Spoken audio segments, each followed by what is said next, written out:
Good evening, ladies and gentlemen, and welcome to this evening's meeting of the Livingston County Board of Commissioners, May 22nd, 2023.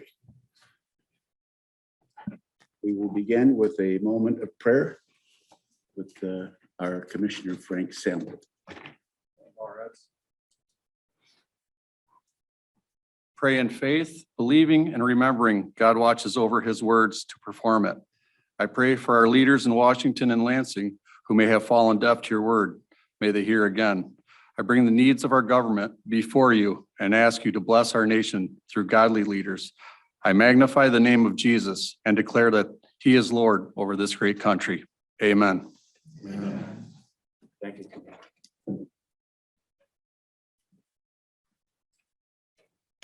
Ms. Hundley, our clerk, will lead us in the Pledge of Allegiance. Ms. Hundley. To the flag of the United States of America and to the republic for which it stands, one nation, under God, indivisible, with liberty and justice for all.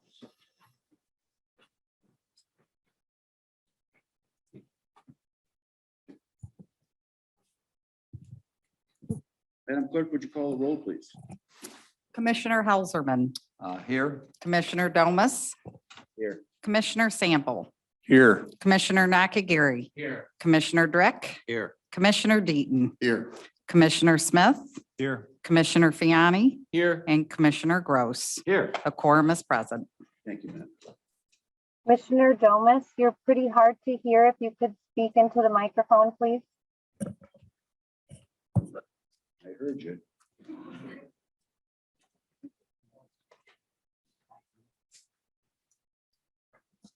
The chair will entertain a motion to approve the agenda for this evening's meeting.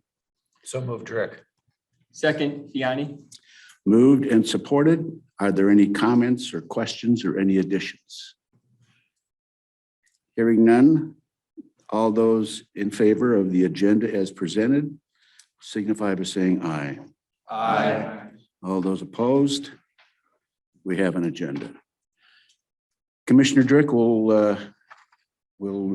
work with the agenda and with all of the resolutions. Commissioner Drick. Might we do the correspondence first?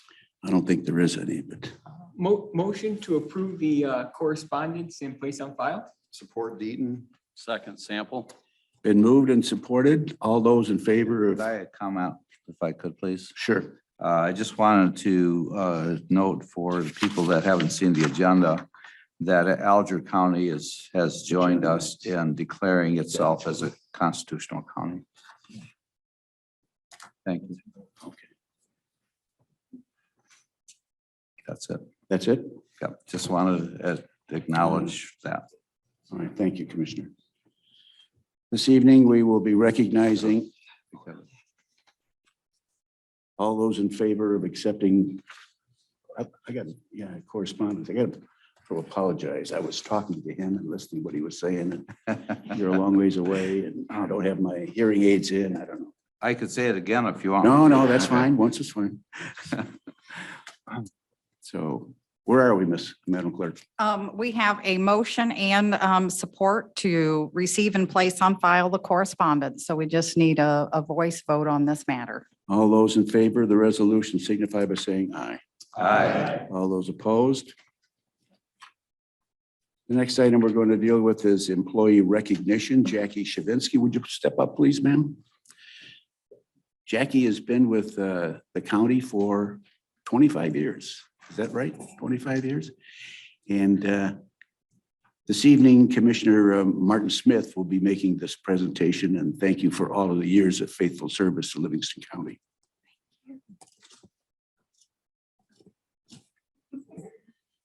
Well, thanks everybody for being here and thank you, Jackie. So Jackie, I want to explain Jackie's role quickly.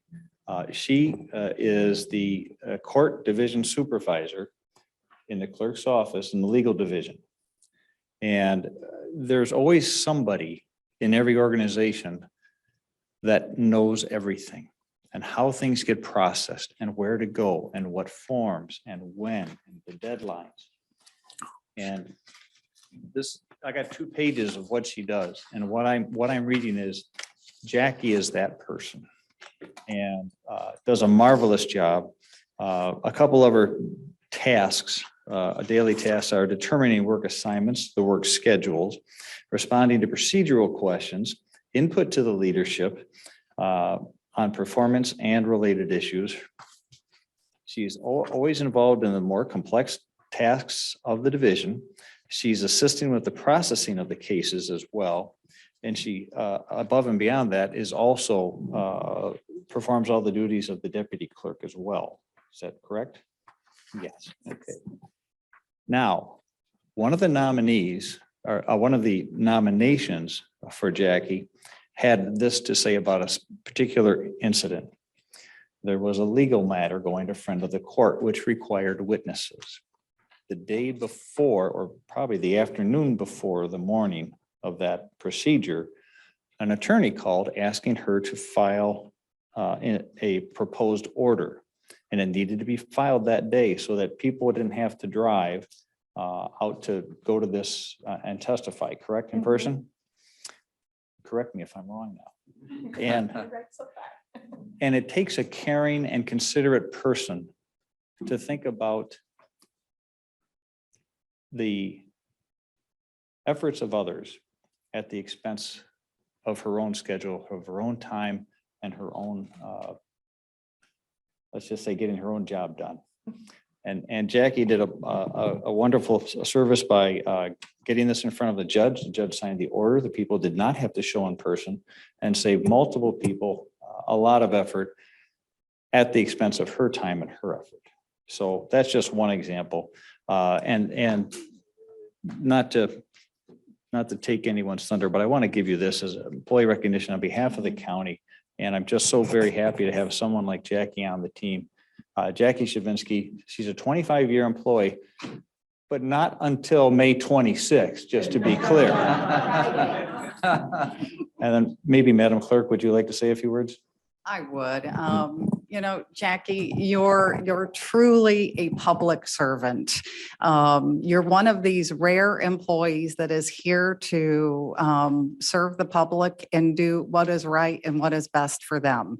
It's truly an honor to have you in the clerk's office, and you're a true blessing to Livingston County. So thank you for all of your hard work, and I can't wait for your 25th anniversary later this week. So congratulations, Jackie.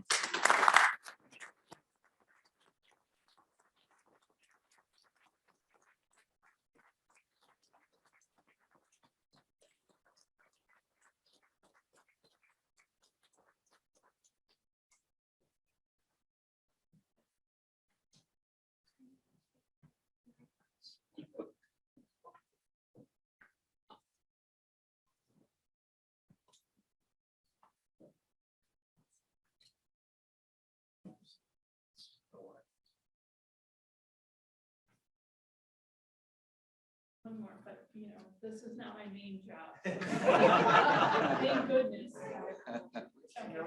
Okay. All right, we're good. Good, thank you. Thank you so much. Thank you. Thank you, Commissioner. Thank you very much. Thank you. Thank you. Don't forget these guys. I will not. Thank you. I'm very grateful.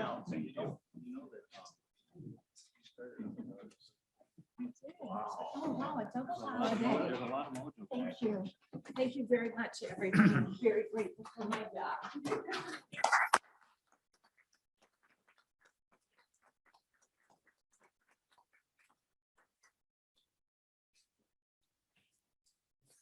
We'll move on to a call to the public. Madam Clerk, do we have any cards for the public? I do have some cards. So first up, we have Troy Weidman from Green Oak Township, and along with him is Luke Zach, also from South Lyon. I got one for each of you guys. Down.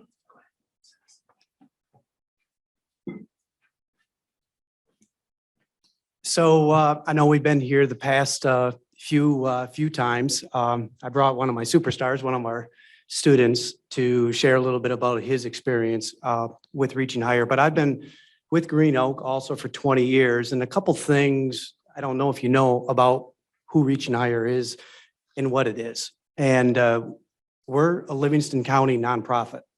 We've been here 25 years. And we've impacted over 10,000 students, impacted over 10,000 lives. So I wanted to share this because I know there's a lot of division, there's a lot of politics and some red flags in regards to social and emotional learning. I know Steve Grono was up here before. And so I just wanted to be 100% transparent with what we teach and let you guys do your due diligence on what we do teach. So that's why I brought that information for you tonight. One of the things, for instance, I know our website says we meet schools social and emotional learning in their curriculum. It was well there before the current administration. I know there's agendas out there and people are making agendas out of it. But one thing I would like to just point out to you in this card, it's called Stop and Pop. Okay, it's one of the things, and when I pulled it out, Luke's like, hey, that's Stop and Pop. And so I won't go into the longer teaching of it, but it's something that we teach our students in the course. And one of the examples I like to use, if you're going down the hallways, someone bumps into you, what do you do? And no, Stop and Pop does not mean turn around and pop them in the nose. It's POP stands for power of the pause. Take a deep breath and don't react to that. Okay, don't assume that he intentionally bumped into you. Now, I want you to think about all of our smartphones, our cell phones today. You guys hear horror stories about that. Think about you, once you send something, once you post something, it doesn't come back. So that's social and that's emotional type of learning. That's the leadership training and that's the leadership principle that we're teaching within that. So I just wanted to share that. Also, my business card's in there. If any of you have any questions, call me. If any of you want to meet, I would love to meet with you and just share some more. Prior to that, just a little background on me. I started a youth and community center, which was the outreach of our church in South Lyon. And that started basically because there was a teen nightclub that came to South Lyon that was basically teaching 18-year-olds and under how to basically nightclub, how to do Jello shots. So our church started that as an outreach of what we were doing, just to try and provide a safe space to kids. And I say that because that's one of the things that Reach and Higher does is provide a safe space to kids along with teaching them leadership principles. So thank you for your time. Thank you, sir. Hello, everybody. Good evening. Thank you for having me here. My name is Luke Zach. I'm a sophomore at South Lyon High School, and I had the privilege of going through Reaching Higher 2 separate times, once as a student and once as a student mentor. Over my time being there as a student, I personally felt growth for me, and everybody would come up to me and say, hey, you're different, you're happier, you're more powerful in the way you speak. And I always brushed it off thinking, no, they're just trying to say that. They know I'm going through Reaching Higher. They just want to say that. And I was honored to be invited back as a student mentor. And I got to see it firsthand. The goal, I wanted to go through Reaching Higher a second time, just so that I could go through it, truly understand everything that was being said. I had a great time the first time, and I figured, well, I'll get to see some old friends that are going back too. So, but I went back and I got to see how it impacted every one of the students' lives in that class, the way that everybody saw it impacting my life. I absolutely loved Reaching Higher. As you had said, I saw zero political ideology with it. I didn't believe that there was anything political about it. It was just a great, great message and allowed me to be a happier, more confident, calm person. I use the teachings that we gained from that, such as power of the pause, all of the time. And it really has helped me to slow down before I act and also think way in the future. Instead of thinking, okay, well, I have this test and this and this and this, I think into the future, plan out my time. And that really, really helped relieve the stress of schoolwork, which is a big load. And it helped to calm my nerves about everything. And it's why I'm here today. Thank you for having me. Very much. Thank you. Thank you. Next, we have Jennifer Nash, Marion Township, followed by Steve Lampkin. Good evening. This is not on tonight's agenda, but I am reporting back to you in regards to the resolution, I'm sure you recall from February, where the board authorized full munis access with exclusion of the courts. Since that time, we have been testing, we have been communicating with munis for support and assistance. And we are at a stopping point. The system will not function in this manner. The system will not allow certain access to certain counts, and with a restricted access to certain accounts and full access to others. We cannot get that to work. And even Munis says it is impossible. So I know this resolution has a deadline of July 1st. So this is my first opportunity to convey this to you. I imagine there will be more discussion that you will want from me and perhaps our group in whatever fashion you deem that is. But that's what I have to share. I will also say Reaching Higher is an amazing program. I've been a mentor for 3 years. 2 years at a middle school and once at an elementary, and it is a leadership program. And these kids leave that 8-week course changed. And it is incredible to watch. So I've seen it firsthand. Thank you. Are you, is there anything else you wanted to ask or ask any one of the members of this panel? If I'd have known that you were going to make a presentation, I would have found you a different place on the. Yeah, and I didn't have time, and I understand I'm not on the agenda, so I'm happy to come back at a, next meeting, whatever you deem you want. I'm happy to facilitate that conversation. Thank you. Yeah. Steve Lampkin, Hamburg, followed by Mary Ann Lampkin.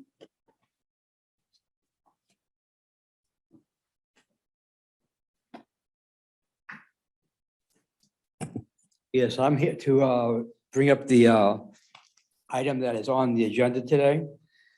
It's an agenda that my wife has brought forward, and it deals with the prosecutor's office. And this stems from an illegal arrest on a private property without a search warrant. It appears that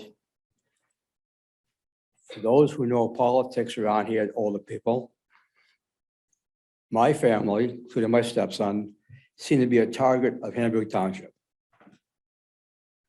And this event that occurred on November 11th is not the first time that my wife has been encountered by the Hamburg Township Police. To be brief, she was arrested November 11th, and I get a call from my stepson. So, hey, mom's in the hospital, mom's been arrested. So I get out of work and I obviously head down to Livingston County Jail, and I'm told she's not here. They said, they didn't tell me where she was. Someone eventually said she went to St. Joe's. I go to St. Joe's. She's not there, they said. So I'm making phone calls to Hamburg Township Police. They don't tell me where she is. So I'm driving around Howell, probably about 8, 9 o'clock at night, wondering, where is my wife? No one could tell me. Now, one thing you obviously do not know, my wife has a medical condition. It's called AFib with flutter. It's a very serious heart condition. And the Hamburg Township Police know about this. So here I am. Every time I get a phone call from my wife at work, first thing I think of is what has happened now. You can't believe what it is like having going through all these issues I had with Hamburg Township, basically since 1985. It has been an ongoing event with the Hamburg Township Police. And this last event, the county prosecutor had his hand involved in it. He had to recuse himself on a previous episode, but no, and that episode, he was advised and informed that the Livingston County Prosecutor's Office should not have any criminal relationship or any criminal event regarding my wife. Well, it didn't make any difference. He basically decided to allow this arrest of my wife without a warrant because he escalated it. He said my wife had a weapon. It's never been identified what the weapon was. So here we go again, dealing with Livingston County judicial system. Like I said, every time I get a phone call at work, first thing it says, Mary Ann Lampkin or home on my phone. I have no idea what's going on now. And it's just an ongoing thing that's been happening since 1985. Hopefully you guys can have some consideration, look at the appeal that's been presented and realize what types of things are happening in the Livingston County Prosecutor's Office. They need to be accountable for their actions. Mary Ann Lampkin, Hamburg Township, followed by Casey Janis.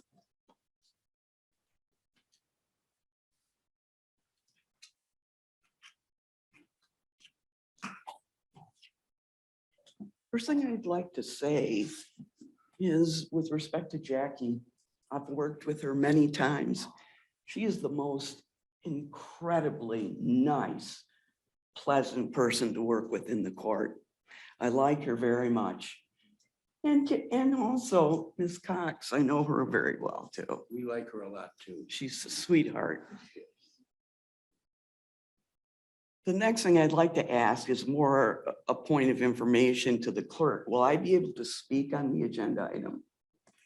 We have our legal counsel here, and yes, you will be given an opportunity to speak during that appeal process. Thank you. You're welcome.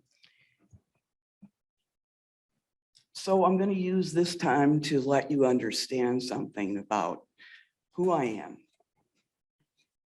There's at least one person on this board who knows me, and it knows me going all the way back to the early 80s. And it knows the issues that have come up in Hamburg Township. He represented me in a case in Hamburg Township.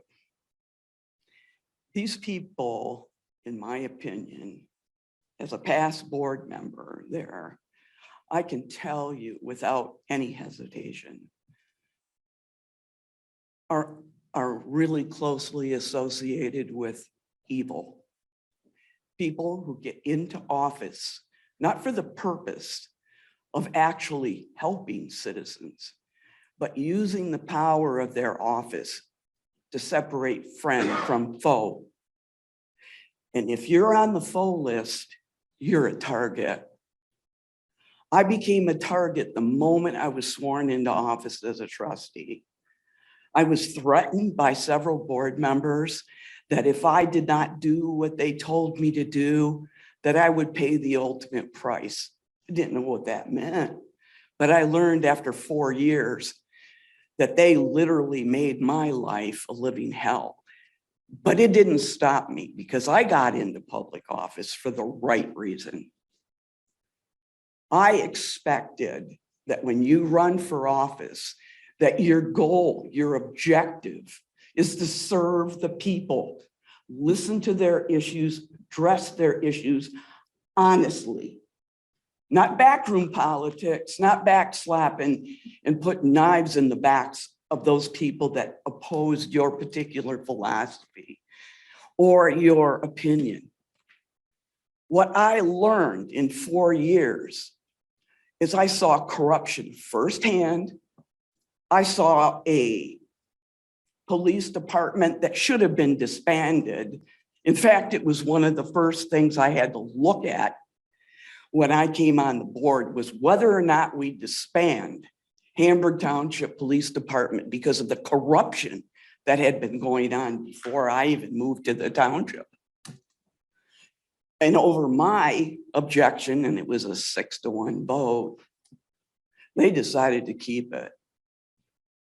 To this day, every chief of police that has come on board has made me a target because I don't respect police officers who abuse their power, threaten and intimidate people because the political people that govern their paycheck tell them to do that. The only reason I was arrested on November 11th was because I fought against the illegal trespassing that has been going on my property for over 44 years.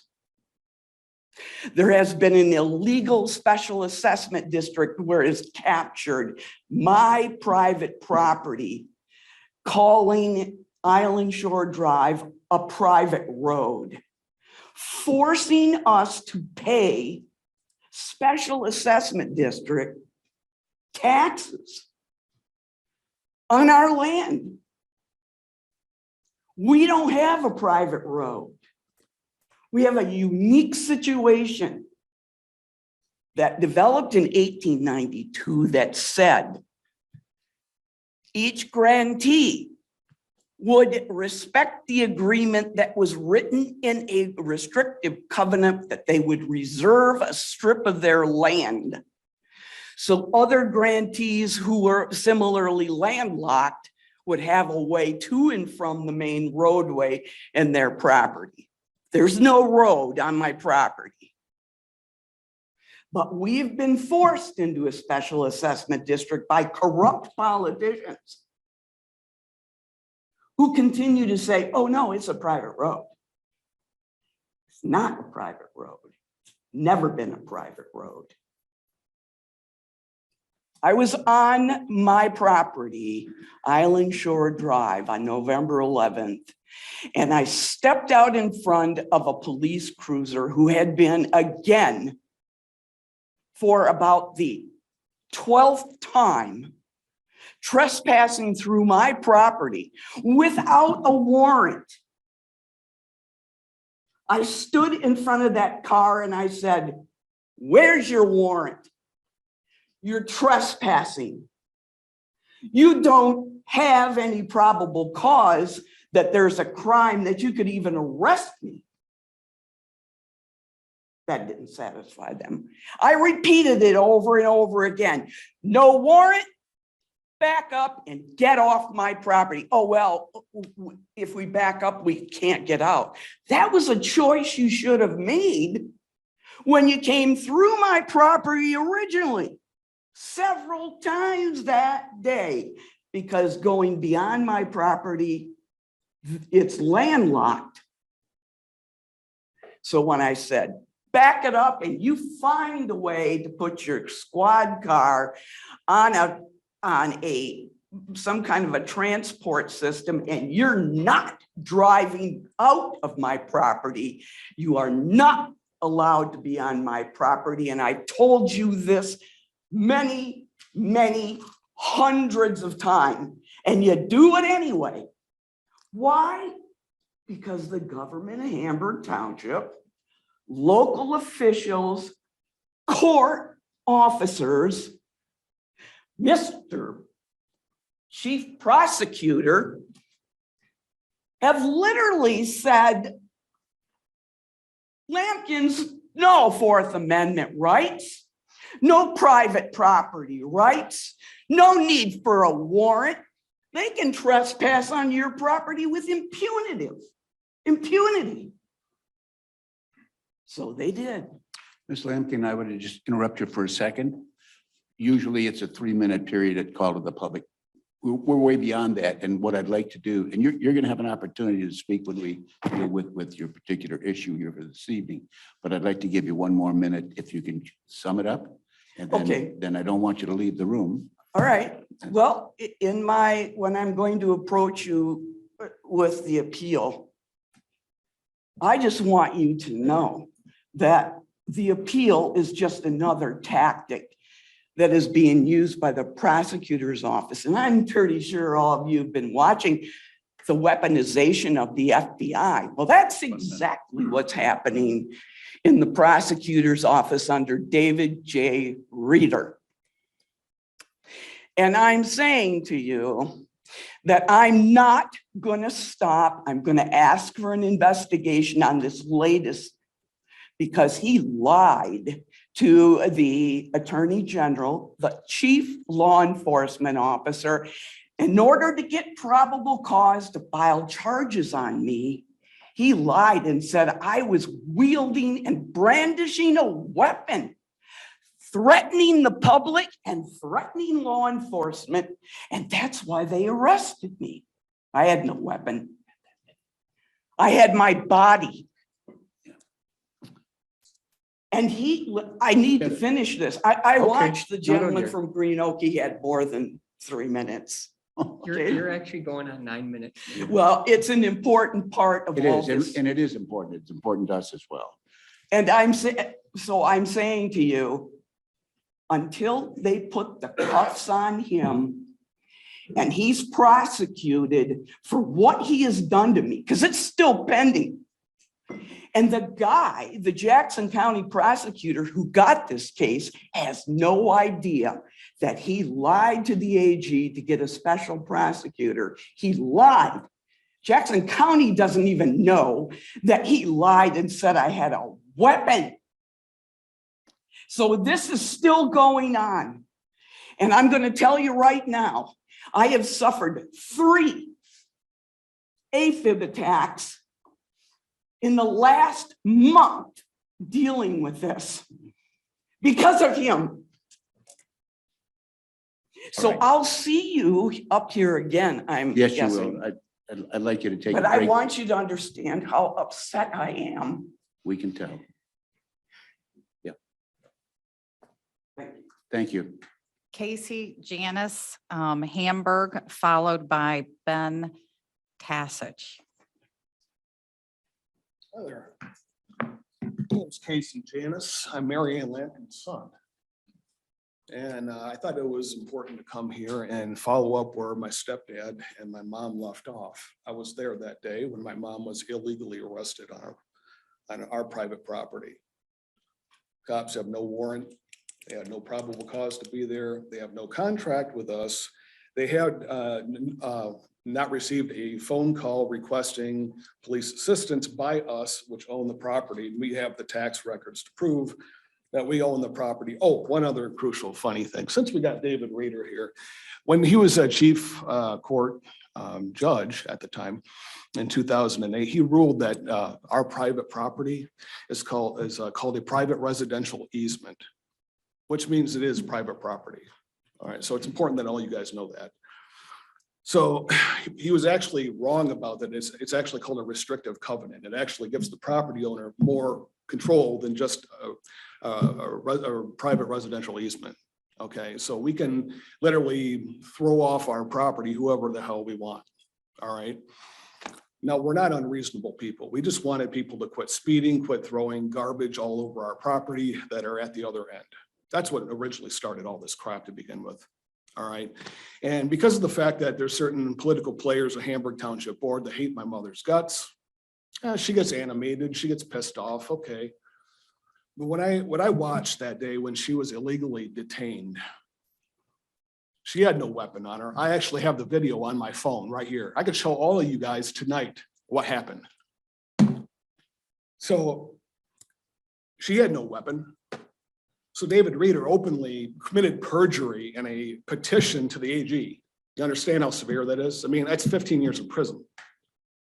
We could prove that. We have that information. He refused to give us a copy of that petition for the longest time. I wanted the copy of that petition. I told her to ask for it through a FOIA. All right, so I watched them slam her up against the hood of the car. And clearly she didn't have a weapon, or else, well, you know, the police would have had pictures of this weapon. The police would have testified that there was a weapon. There's no test, none of the cops testified there was a weapon. There's no pictures of this weapon. Like I said, I got video on my phone. I could prove that there was no weapon. But because of the fact that David Reeder and company and Daniel Burris, which is his whole cabal, David Reeder's his pal, Judge Michael Hattie, that's in my view is committing judicial rape on my family every time we turn around. That's his cousin, Suzanne Geddes. That's one of Burris's appointees. You upset Burris, he'll rape you any way he possibly can with every political player he puts in office. And David Reeder, well, hell, he's in the prosecutor's office. If he wants to give you the old stick in the butt, he will. He's just doing what Burris told him to do.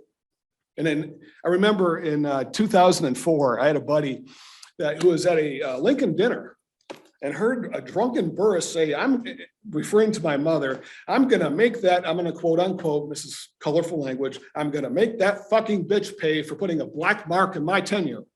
My friend. You got to slow down. I got it. I'm going to give you 15 seconds. Okay. Wrap it up, please. Okay. My friend heard him say it. So this is all retaliation for the fact that the Judicial Tenure Commission must have came down on Burris, Mr. Burris pretty hard. So all this crap that my family's been going through for over almost 20 years now, this is retaliation. And he wasn't kidding when he said he'll make my mother pay. Well, he sure as hell has. And I'm watching my mom go through AFib attacks and everything else. And just really quickly, because it's important, when my stepdad and I were calling around trying to find out where my mom was, nobody would tell us where she was at. For an hour and a half, she was in AFib. She told them there at the scene that she was going into AFib, and they refused to take her to the hospital where they have her records there, where they have drugs that can prevent AFib. So what were they doing for an hour and a half? I'll tell you what, they were trying to make sure that she died in the back of that squad car. They have every reason to get rid of my mother. She's a pain in the ass. Everybody knows it. All right. So that's why. Okay, thank you. Ben Tassich from Genoa Township. It's the last card I have, Mr. Chair. Do we have anybody on that? Yes, there does appear to be a hand on Zoom. Yes, sir. Good evening. My name is Ben Tassich. I'm a 24-year resident of Genoa Township, and I'm here on behalf of Livingston County Transportation Coalition. I understand the county this year is revising their 5-year plan. And in that 5-year plan, which is one of the most comprehensive, one of the most well-written and holistic plans that I've seen in our state of Michigan, if I may say. Now, I haven't seen that many, but from what I've heard, and I've seen the plan that the county has put together back in 2018, I think, if I'm understanding correctly. That plan talks a lot about public transportation, the importance of public transportation. We all know that in order to grow our business community, in order to grow our economy in a county, in order to improve the quality of lives of all citizens in this county, including senior citizens, as I look at this board, there are some of us that are getting up in age, and I speak for myself now, it won't be that long, I might be losing my driver's license, and if I have to depend on public transportation, thank God for Let's. Let's can sometimes take you where you need to go, and they can pick you up and bring you home, but other times, due to lack of resources, we do not have enough routes, we do not have enough drivers. And I'm hoping and I'm praying that as you look at the budget, that you will be able to find some money in that budget to continue to grow public transportation in this community. And I cannot say enough about Let's and what Let's has done over the last few years. And they too have a wonderful 5-year plan, master plan. And both plans work together towards the growth of public transportation in our community. So again, I beg of you and I plead with you, public transportation has been identified as one of the major problems or major improvements that we need to make in our county. And I hope that this board will continue working in that direction. And again, thank you for the service and thank you for all that you do for our county and for making it one of the best county, in my opinion, to live in. Thank you. Thank you very much, sir.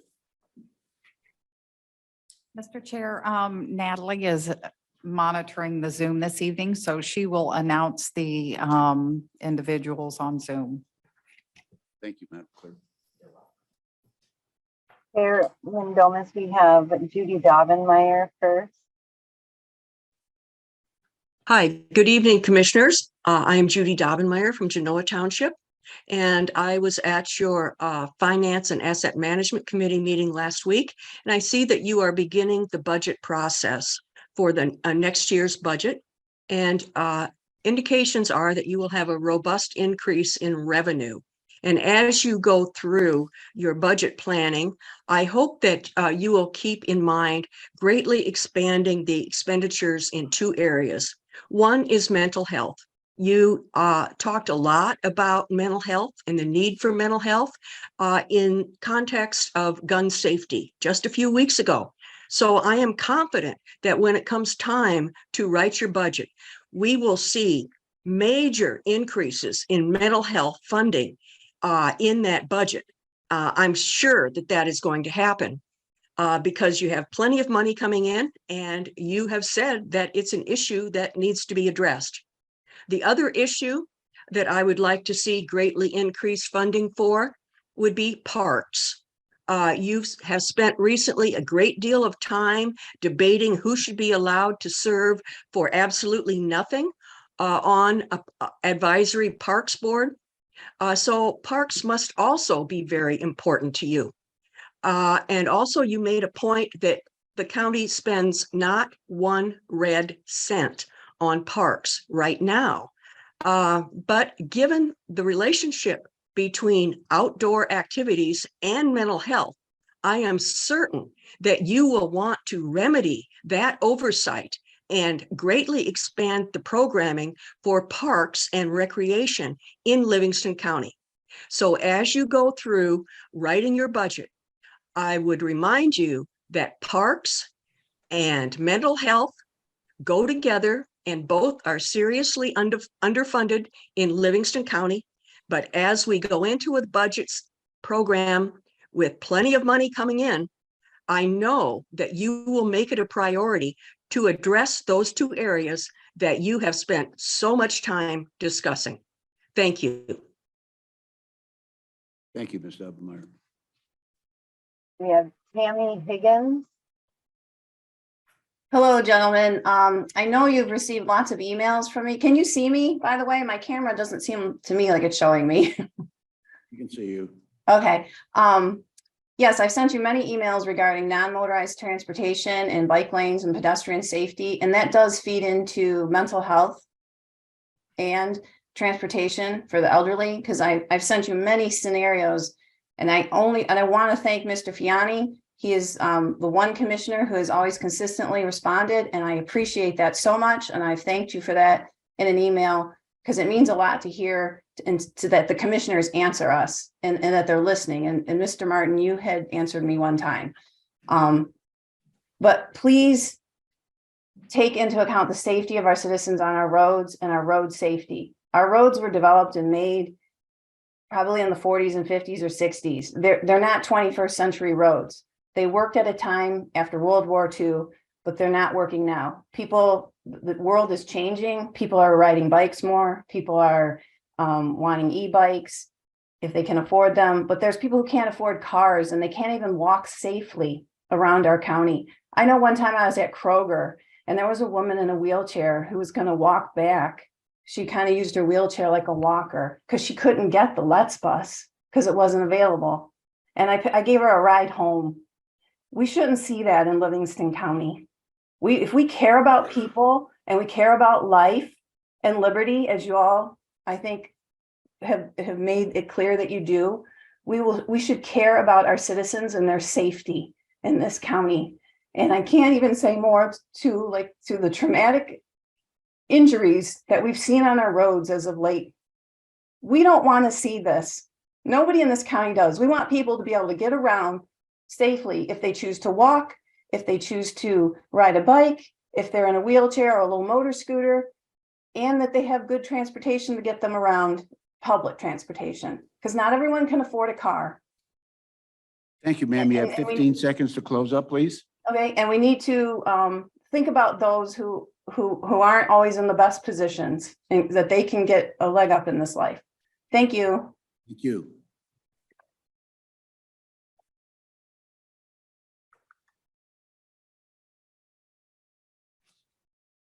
I see no other hands.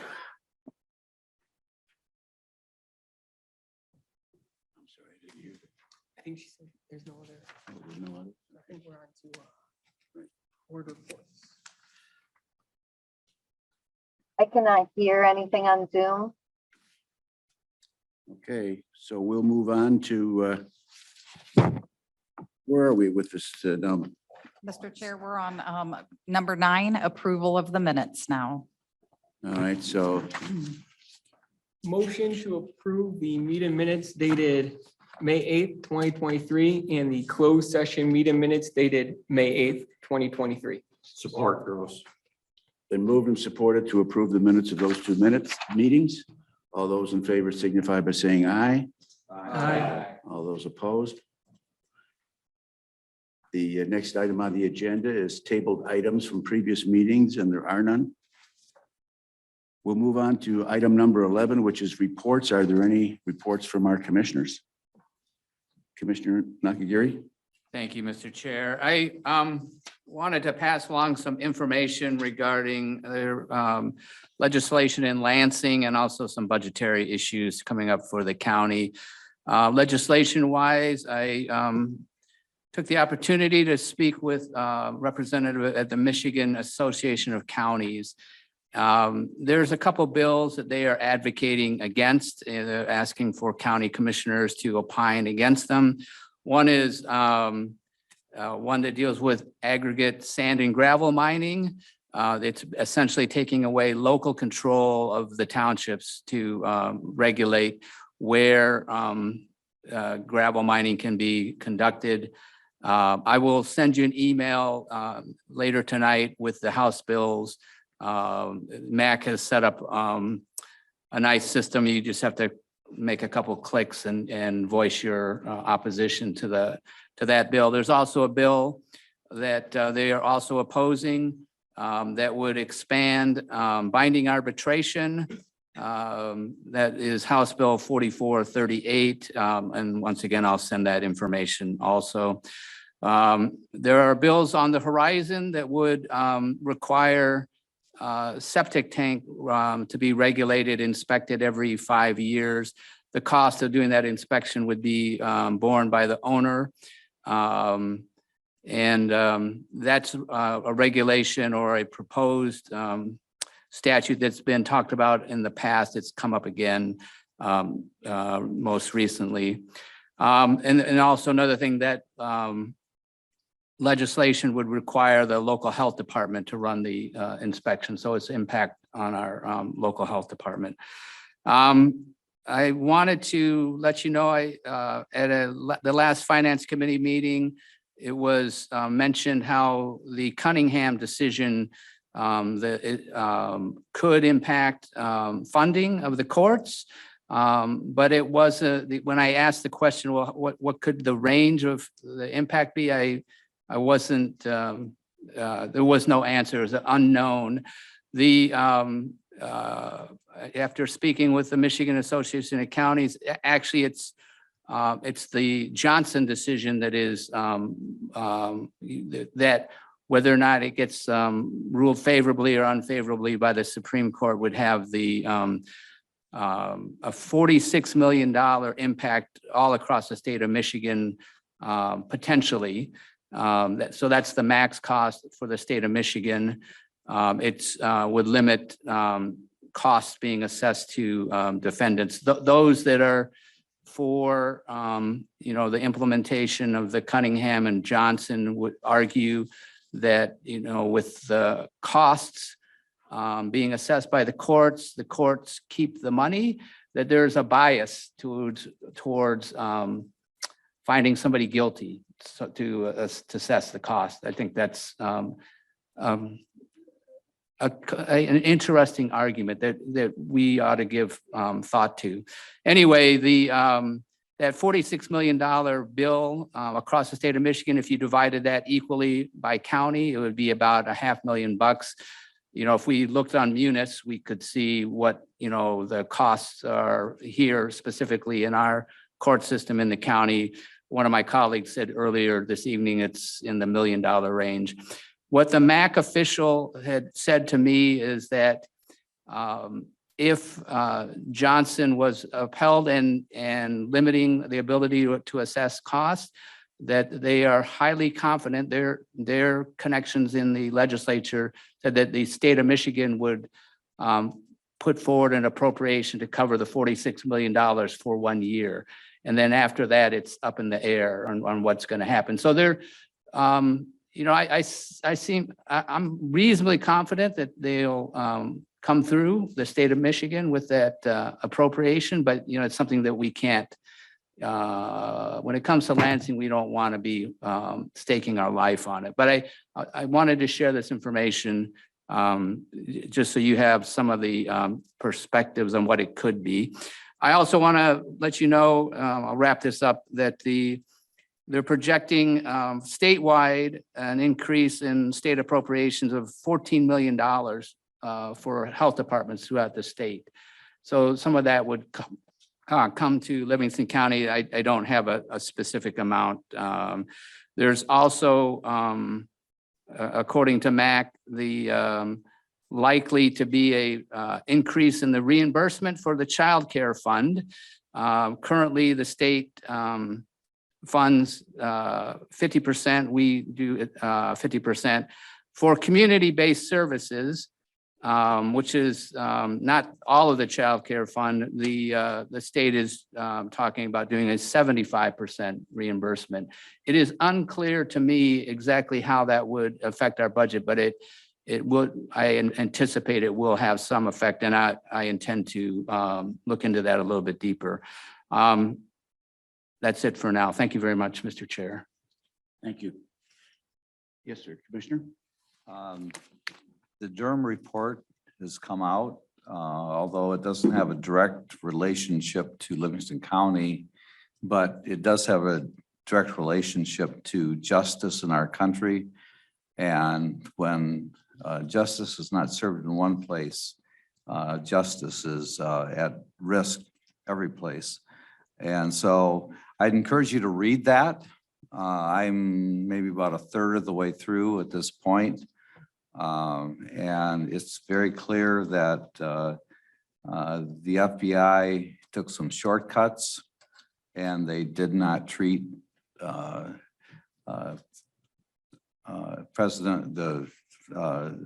Mr. Trump and Hillary Clinton equally in their treatment, as far as I've read so far. But just pray for our country that we will have equal justice. Nobody can live with exact justice because we'd probably all be in jail.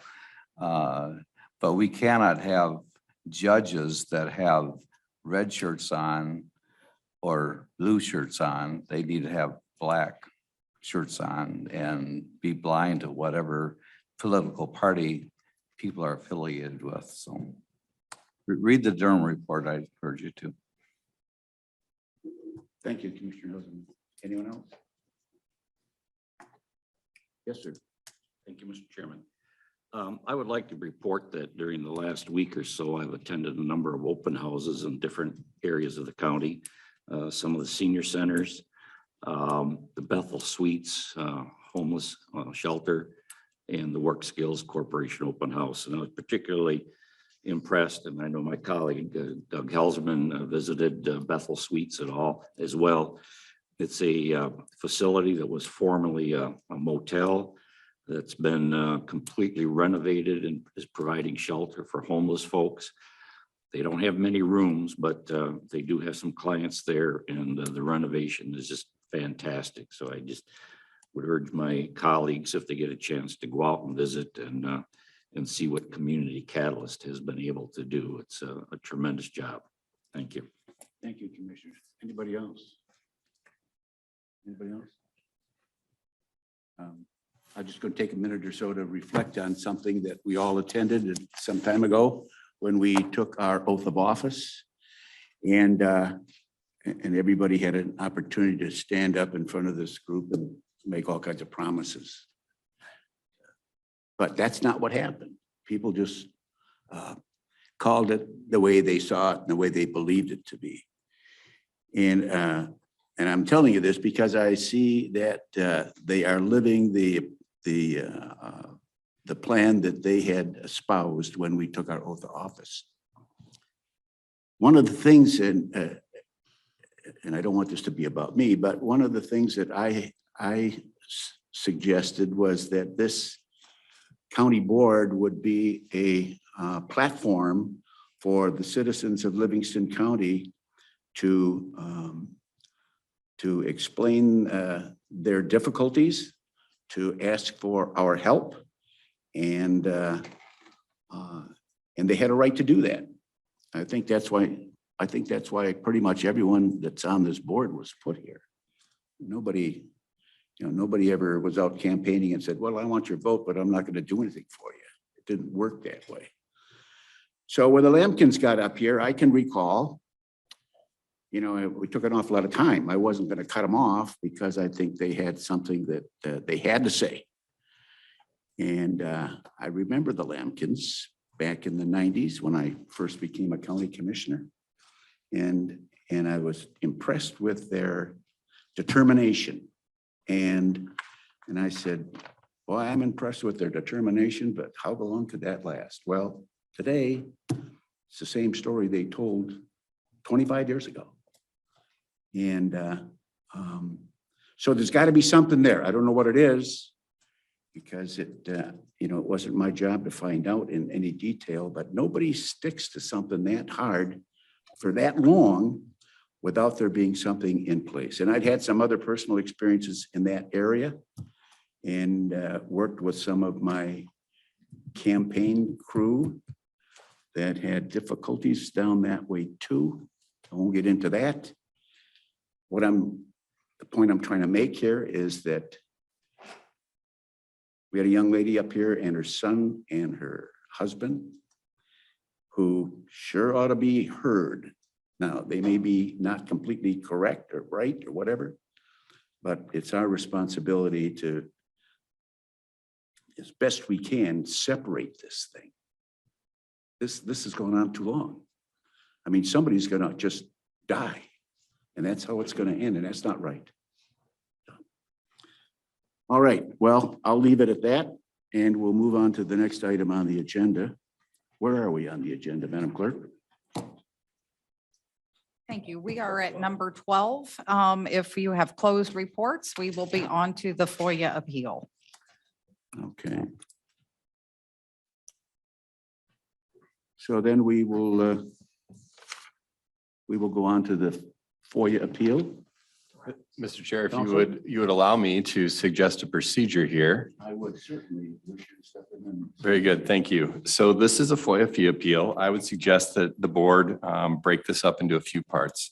First, an introduction of the appeal, which I'd be happy to handle to provide you some background. Then once that's concluded, ask for Ms. Lampkin, the appellant, to state her position. Allow for a response to the appellant's position by the county representative, in this case, the assistant FOIA coordinator, and he's also an assistant prosecuting attorney, William Warden. Then allow for questions, both of the appellant and the representative for the FOIA coordinator. And then at the end of this, the board basically has three choices. There's three actions that the board can take. There can be a motion to uphold, this is a FOIA fee appeal, so the action can be to uphold the fee, a motion to reduce the fee, or a motion to waive the fee. And depending on which one of those three options is chosen, the board needs to communicate in writing what its decision is on the appeal. So the chair should be authorized to sign that correspondence at the conclusion. So if there's no objection to that general process, that's what I would recommend. And then I can proceed with an introduction and we can get into the appeal itself.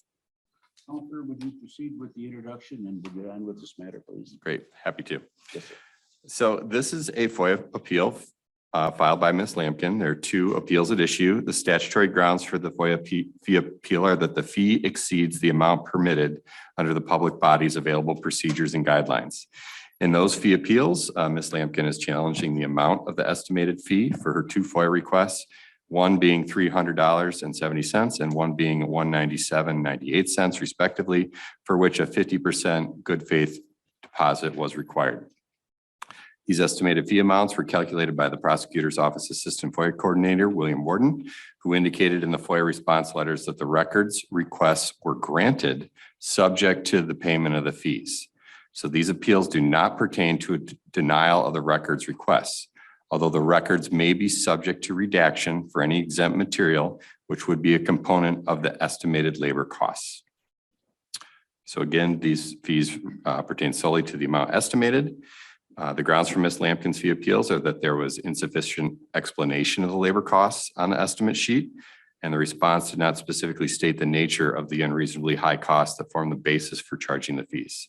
She also states that the documents are readily available in the possession of the prosecutor's office, many of which were drafted by that office or used by that office in connection with the underlying criminal case or in support of the petition for appointment of special prosecutor. So that is the brief overview and introduction. And up next, I would suggest the board permit Ms. Lampkin to state her position on the basis for her appeal. How much time should Ms. Lampkin be given? That's to your discretion. I think 10 or 15 minutes is an appropriate amount of time here, but there's no procedural. Step up, please. We're having a hard time hearing Commissioner All right. Domas online. How's that? Can you hear me? A little better. All right.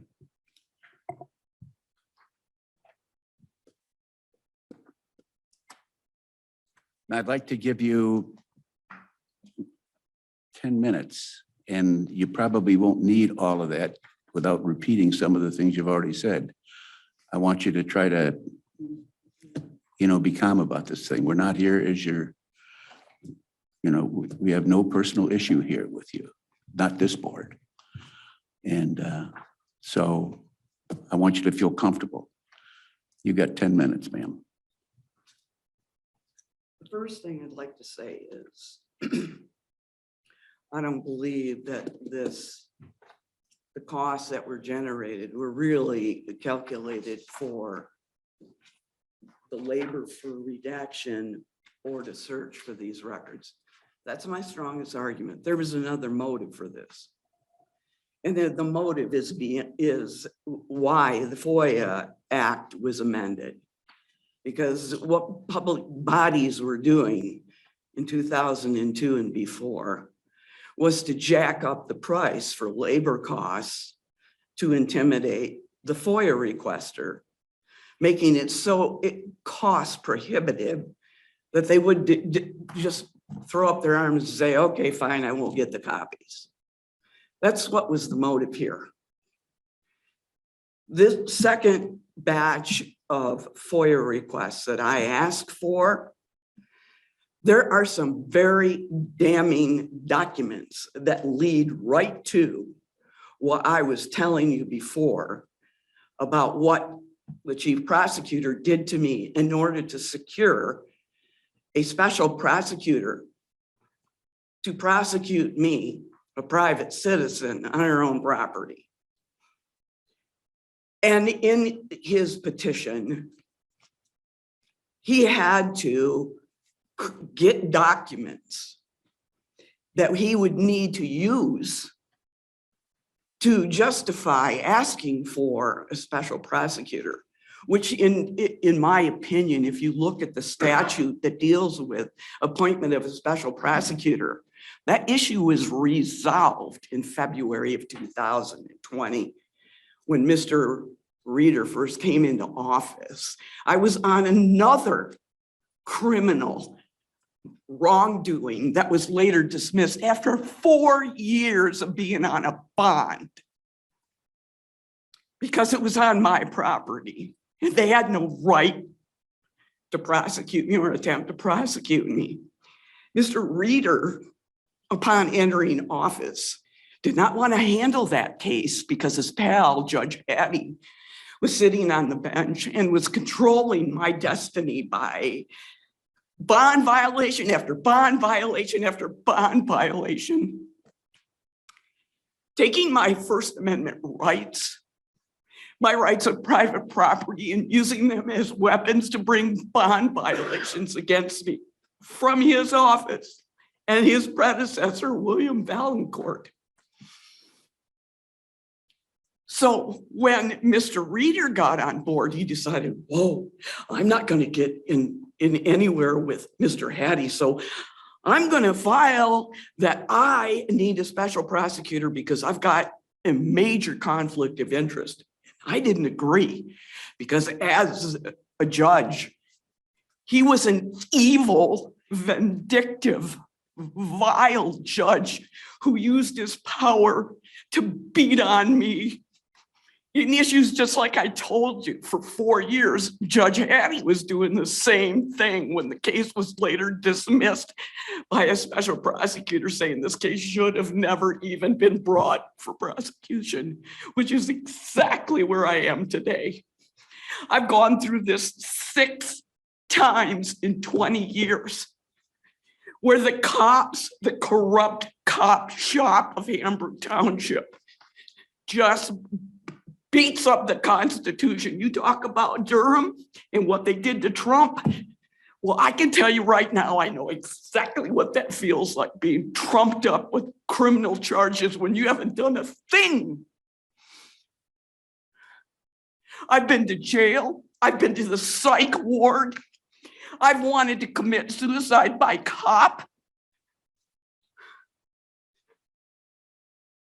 I've been to the forensic center where they put people who are just not stable before they could even begin to be prosecuted because of the people in this county who run for elections to even the score against people they don't like. And I'm one of them because I'm a fighter.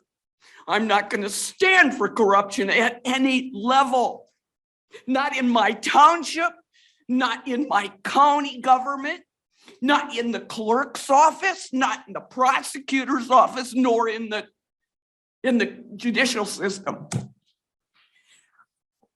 I'd like to expand on the fact that this is like a disease worse than COVID because it has crossed every part of the judicial system. I went into a preliminary, I think was the name of it, in front of Bain. And when my husband was called to testify that this was private land and a warrant was required to even get on my property, and I was arrested without even a warrant, no probable cause, he took the stand and he told Judge Bain, Your Honor, they had no reason to take her away from her property. She did nothing. And he said, I can tell you, we own the land. And what was Bain's response? I don't care. I'm going to bind her over. I don't care that you own the land. So every single place in the judicial system, there has been this concerted effort to screw me and screw my husband out of our ownership rights to private property. To the extent that I was prosecuted in 2008, it was a hung jury.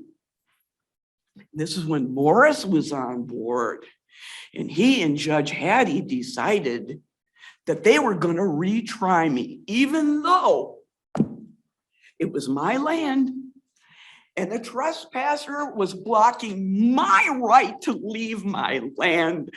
I'm the one that was arrested. Okay, I want you to slow down just a minute and let me see if I can clear something up here in our minds anyhow. We don't have any authority to change whatever legal disposition there has been with regard to your suit. And I wish, if it was me, I would give you everything. I don't like to see anybody in this sort of agony, but we don't have that authority. I know that. You're here today, so to determine just how, what's to be done with the cost of this FOIA request. I want the FOIA estimate to be based upon the FOIA formula. For example, labor costs to search. The estimate was 6 hours of an associate prosecutor needed to be spent, $41 times 6, to search for documents that are right on their computer or some other database like the RMS system. All of those documents were readily available to Mr. Chief Prosecutor when he had to write his petition. I'm being charged $300 for that? No, because there's nothing unique in the nature of the kind of search that needed to be done in order to charge me for that search. What's the nature of your charging me $300? It says in there that you've got to justify it, detail it, itemize. Why does an assistant prosecutor need to put 6 hours at $41 and some cents to just click a mouse? Okay. I'm going to ask somebody from the prosecutor's office to respond to this. All right. And I don't want you Same to. thing with redaction. Same thing with redaction. And we have to do that. I know Okay. that. All right. That's why I'm here. Okay. So if you'd like to take a seat, please, again, and then I'll ask someone from the prosecutor's office to come up and give us some information. Yes, sir. Good evening. I'm William Wharton from the Livingston County Prosecutor's Office. Wharton? Warden, W-O-R-D-N, like Warden Lake. Okay, thank you. Welcome to Livingston County, by the way. Well, thank A you. little I've bit been late. here now for 10.5 years. I was hired by Bill Valancourt back in Oh, yeah. 2013. So I'd like to give the board a little bit of insight into FOIA, and then I will address Ms. Lampkin's allegations. FOIA cost estimates per statute are based on the amount of time, personnel, and resources necessary to fulfill the request. So far in 2023, the prosecutor's office has handled 22 FOIA requests. That's during the first 21 weeks of the year. Last year, we had a total for 52 weeks of 28 requests, so we've almost equaled that. And of the 22 FOIA requests, which we've had this year, almost a third, 7, have involved cost estimates being sent to the requester. The cost estimate uses the salary of the lowest paid person in the office who is capable of doing the work. And an estimate is just that. We only ask for a 1/2 good faith deposit. If the actual cost is less than the amount estimated, the reduction will be reflected in the final invoice. In the past, the prosecutor's office has used its own 1-page cost estimate, and that's what Ms. Lampkin received. And that did not include or completely reflect what the actual cost was because fringe benefits were not included. The county uses a 7-page cost estimate worksheet, including fringe benefits, which are allowed by the FOIA statute. The county's cost estimate worksheet, including fringe benefits, would actually result in a higher cost estimate in this case. So Ms. Lampkin was asked to pay less than would have been requested if we'd used the county worksheet. Now, going forward, and I've already done one this way last week, the county 7-page form will be used by the prosecutor's office because it provides a more complete and accurate assessment of the cost. Now, the 6 hours that Ms. Lampkin talked about, that isn't just searching for records. It's searching for and retrieving responsive records. We have to look at the request, and some of these requests have been rather lengthy. And then we have a review and examination of the records. I have to read all the records because redactions of personal identifiable information are required under the FOIA. So I have to read everything because you never know where you're going to see a social security number, a home address, a cell phone number, somebody's birth date. So those things all have to be redacted. So I also have to, in addition to deleting that or redacting that, I have to separate what is, there might be something in there that is privileged, either by statute or by case law. For instance, attorney work product is privileged information. We don't share that. There may be a physician-patient privilege that is involved. We don't give out that information either. With defendants, we don't give out the pre-sentence report because there is a statute that prohibits that. With there are other types of privileges. There are other types of information that we have to look for that not only gets redacted, but it isn't even given. And we have to tell the person who's requesting it why we can't give it to them. And that goes in the final letter. So those are some of the things that I wanted to tell the board about and offer to take any questions that you may have for me about the FOIA. I never wanted to be the FOIA coordinator. When Bill Valancourt left, Pam Moss, his chief assistant who had been doing it, she left in October of 2020, and he asked me to do it. So I've been doing it for the last 2.5 years. I've learned a lot about the FOIA because I have a contact in the Attorney General's office. He's about 73 years old. He's been doing it for years and years, and he's even given presentations on it for the Prosecuting Attorneys Association. And if I have a tough question, I call him. In this particular case, Ms. Lampkin made a request on Friday, the last Friday in April, and it came in after 5 o'clock. Under the FOIA, that would be considered the next day, which would be Monday. But on Monday, she had also sent an email with additional things that she wanted under the FOIA. So what we did, I called the Assistant Attorney General who helps me, and he said, what you can do under that situation is treat it as all one FOIA request, but given to you in 2 parts. Because some offices, they get harassed. They get like a FOIA request every day. And when you get a request, it triggers the 5 working day period that you have in order to respond with a notice to the requester. When I worked in Eaton County for Jeff Sauter, he always said that a FOIA request was like a 5-day notice of a lawsuit.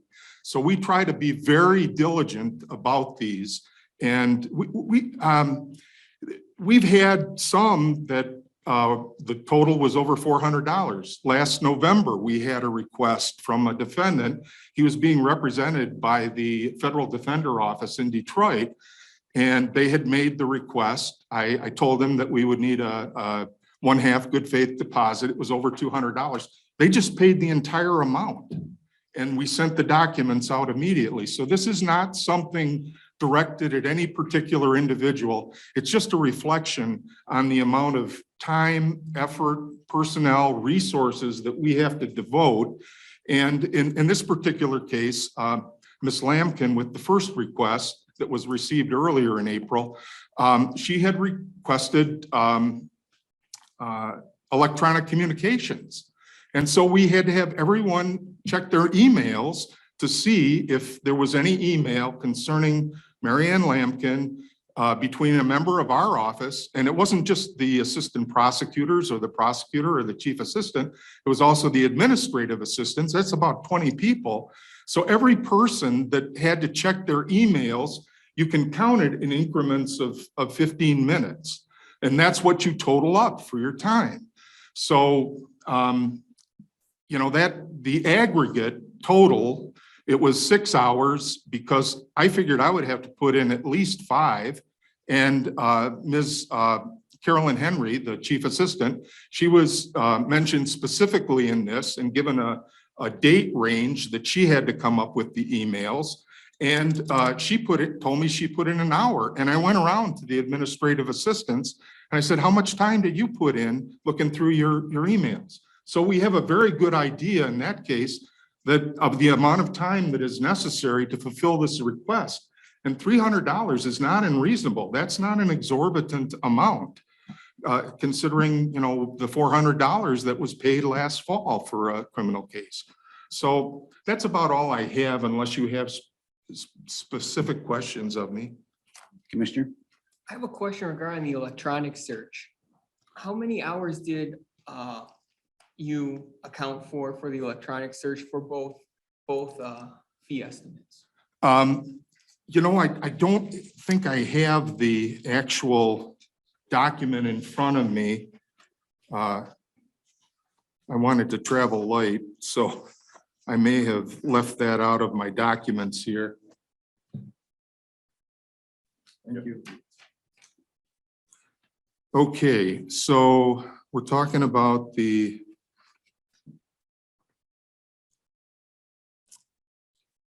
$370 estimate. So the attorney fees were 6 hours and the administrative assistant fees were 2 hours. So a total of 8 hours for that. Right, but for the electronic search of the emails, you mentioned that it took up a considerable amount of time. And I was curious, I would think you'd have some type of breakdown or estimate. Well, everyone I went to said that it was at least 15 minutes for them, all of the administrative assistants. So if you break that down to the 2 hours, that's 8 that would be more than 8 or more than 15. So that also includes the person that isn't just looking at the electronic emails. That also includes the time in getting this ready to be either mailed out or, put on a flash drive or posted to the GovQA website when we upload things there. And Ms. Lamkin likes to receive things by email, so we do it that way too. We've also served her with things by US mail as well to make sure that she gets them. And she mentioned an earlier request for the petition to the Attorney General to appoint a special prosecutor. And there was also the Attorney General document appointing the special prosecutor. And those were provided to her free of charge. Those weren't difficult to locate and there was no redaction necessary. So we waived the fee or any fee that might have been made on those things. I don't want to get too far off track. So what I'm trying to calculate is between the admin fees and the attorney fees for both FOIA requests of the total hours, how much did you allocate based upon electronic searches? Because I would figure you probably at least an hour in 15-minute increments. I know there were 4 administrative assistants that were involved in searching their emails. And then the other hour for the admin would have been in getting things ready to be sent and, taking care of that. And again, if the total amount of time doesn't come up to that, we can always, and we also have the same authority that this board has. We have the authority to waive fees under the FOIA. We have the authority to reduce them. And so I'm fair about it. If we don't put in that much time, we won't charge for it. So that's really all I have to say about that. Commissioner Hauserman. Is the fee directly related to the number of pages? Is there so much per page or is it all a time a time issue? It can be related to the number of pages. There is a section of the FOIA that deals with voluminous records.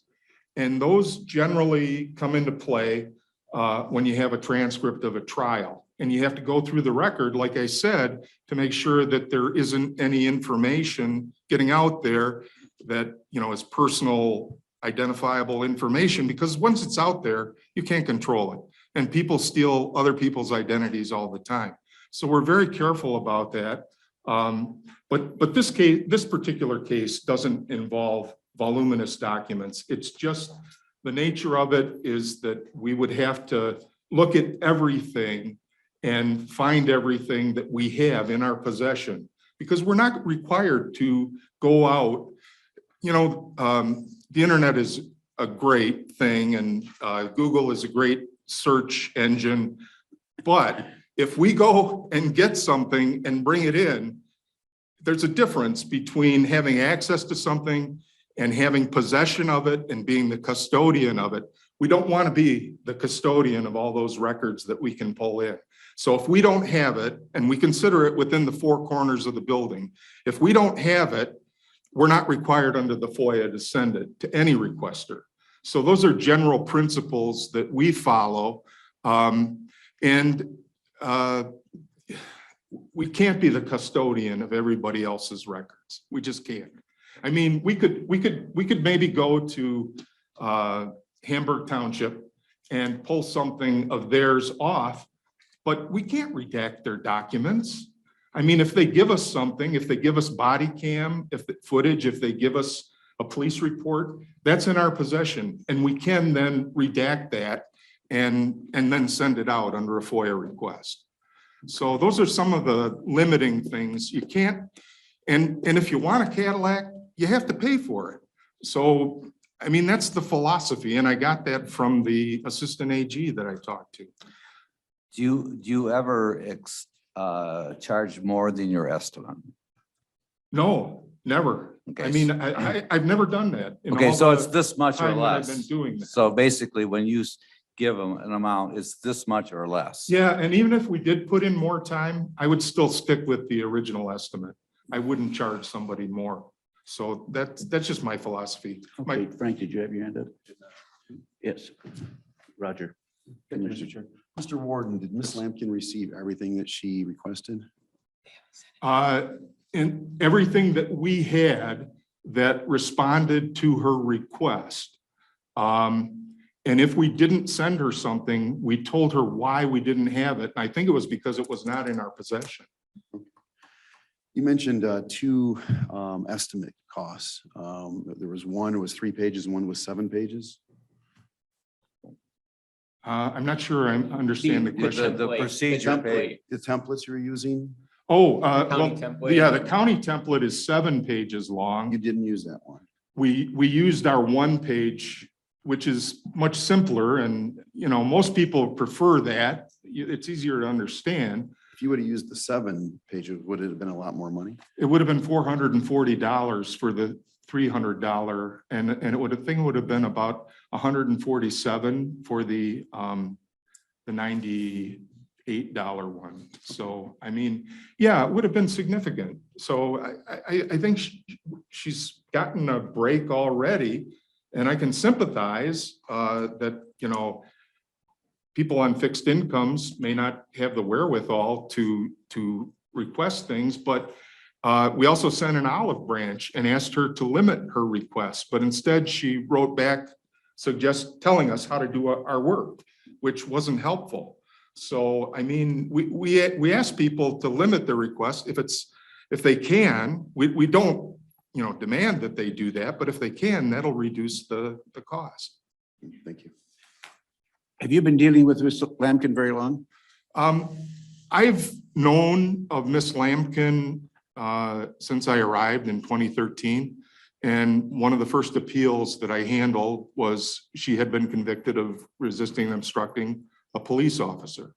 And I handled that appeal. Was that a Hamburg police officer?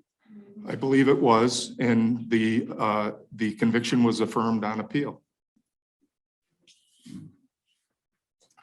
Have you, I'm sorry. No, go ahead. have you, in the process of determining the cost, have you waived any part of your expenses?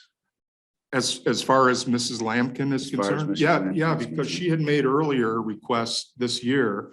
And last year, we also waived fees, even though there's still an amount owing on the county records. It's $1.99.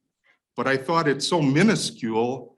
And under the FOIA, if the person hasn't paid their entire amount, you can charge the full amount before they get any documents. The FOIA allows for that, but I thought that must be, and I had asked the new county clerk about it, Lynn, and she said that it looked like she had tried to pay, but the payment didn't go through. So on our own, we waived any charges to any other request that she had been making, even though that's been on there since 2021. So I'm not trying to gouge anyone here. This is the amount of time, and we would be pulled away from other work. I'm the appellate prosecutor, and I have strict deadlines for filing appeals in all of the courts. And I had to request an extension of time from the Court of Appeals because I was working on this FOIA. And so it really does take us away from our other duties, and the county should be compensated for that. At least something. Now, what's the approximate percentage of her FOIA requests that you deal with? In other words, All of them. I get all of them. Yeah, but I mean, how many do you deal with on a regular basis, and what percentage of those are hers? She represent 90% of the work you do over there? Oh, no. 10%?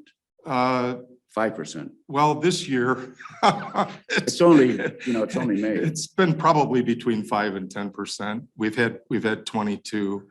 But I mean, it's all part of the work, and it doesn't matter who makes the request. We can't question their motives for making it. We cannot, make a value judgment on why they're doing it.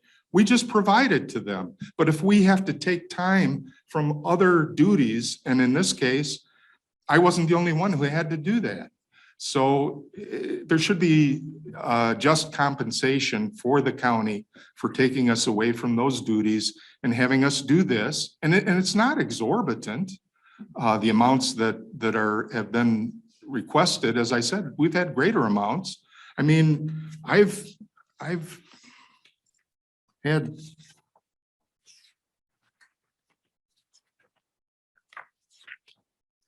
okay, there was that November one, that was $479.38.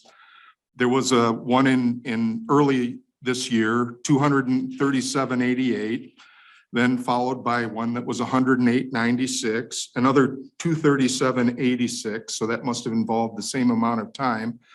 Then $217.92, and then Ms. Lampkin's $300.70.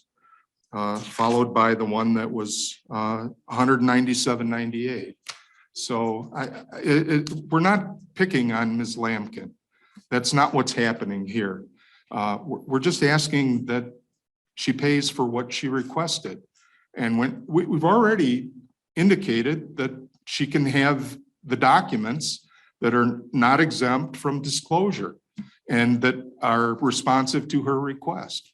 So all we're asking for is half of the amount we've requested. If we don't put in that much time, maybe she won't have to pay the second half of it. I'm kind of flabbergasted by all this stuff because to me, this is a very simple thing. It's not complicated. And everything else that has been talked about here tonight is kind of irrelevant to this FOIA request. Right, I understand. Anybody else? Yes, sir. Thank you. Counselor, about how many pages would you suggest were involved? Because the assertion's been made in the paperwork. Commissioner Drick, we cannot hear you on Zoom. About how many pages do you think were involved? Because the assertion from the other side is that there was just 25 pages that you had to mouse click. The mouse click thing, I'm not sure where that's coming from. It's, I get it. that is not, Not how it's you do not it. that simple. All right, go to the And- number of pages then. Yeah, and I did not get a total number for you. I mean, In your best recollection that we won't hold you to whether you get Christmas presents or not, how many pages do you think you're dealing with? Is her number 25 about right? Or do you think it's more like 300 or?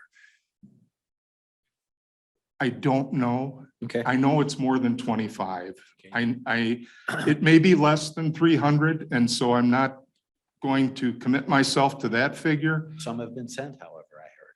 Yes, they have. But the last request involved, I think it involved 4 different files that Ms. Lampkin has had. The first request involved 2 different files. Now she's going back in time and wants to request documents in those other files as well. Would there be an entire document that might be exempt, or would there just be redactions for social security, cell, date of birth, addresses? Both. There will Might be, and I'll have to look at the document. I'll have to read it. I'll have to decide whether it's exempt from disclosure. If it is, she'll be notified. She'll be told what it is. And that's all part of the process. Apparently, the interaction was on November 11, 2022, and the date of the request for the special prosecutor was signed 11/15/2022, about 4 days later. Were there there just can't be that many documents that got generated in that period of time, maybe some at the magistrate's level. Well, again, I didn't concern myself with the number of pages or what exactly. I know there was a police report that was furnished. There may have been, I don't know, witness statements. There may have been a video. I do know that the Lampkins, they have surveillance cameras. They video with their handheld devices. There are those things. I don't know if they're in our file or not. But even something like that, or something like a 911 call, that has to be redacted, because generally what the caller will report is their name, address, phone number, et cetera. And so we have to have I can't do that myself. One of our admins does that. Do you think there are more documents that need to be considered and possibly sent? Considered, and what was the? Possibly sent. Yes, it's possible. I mean, I would have to, what I've done so far is I've made a overall examination of what we have and a determination of how long it would take to do the work. And that's why we call it an estimate. It's not a hard and fast figure. There's a assertion that there's a part of the statute that allows the first $20 in fee or first $20 in cost doesn't get applied. Is that part of the statute that you know of? I think that's part of the old statute. I really do, because I looked for it in the section that was cited by Ms. Lampkin, and it's just not there. We do have a section of the statute that says, in our county, I think their policy is if it's under $50 that we don't charge. But these have all been above $50, so. Okay, so your response to the $20 no charge is old statute, not. I believe so. That's my best reading of the statute. There were amendments made to the FOIA. I think it was back in 2017, or maybe it was that, if I had, or might have been 2015, but yeah, that part was changed. Anything else? The assertion's been made that if something's an unreasonably high cost to the public body, which would be you, then you are required in the estimate to specifically identify the nature of the unreasonable high cost.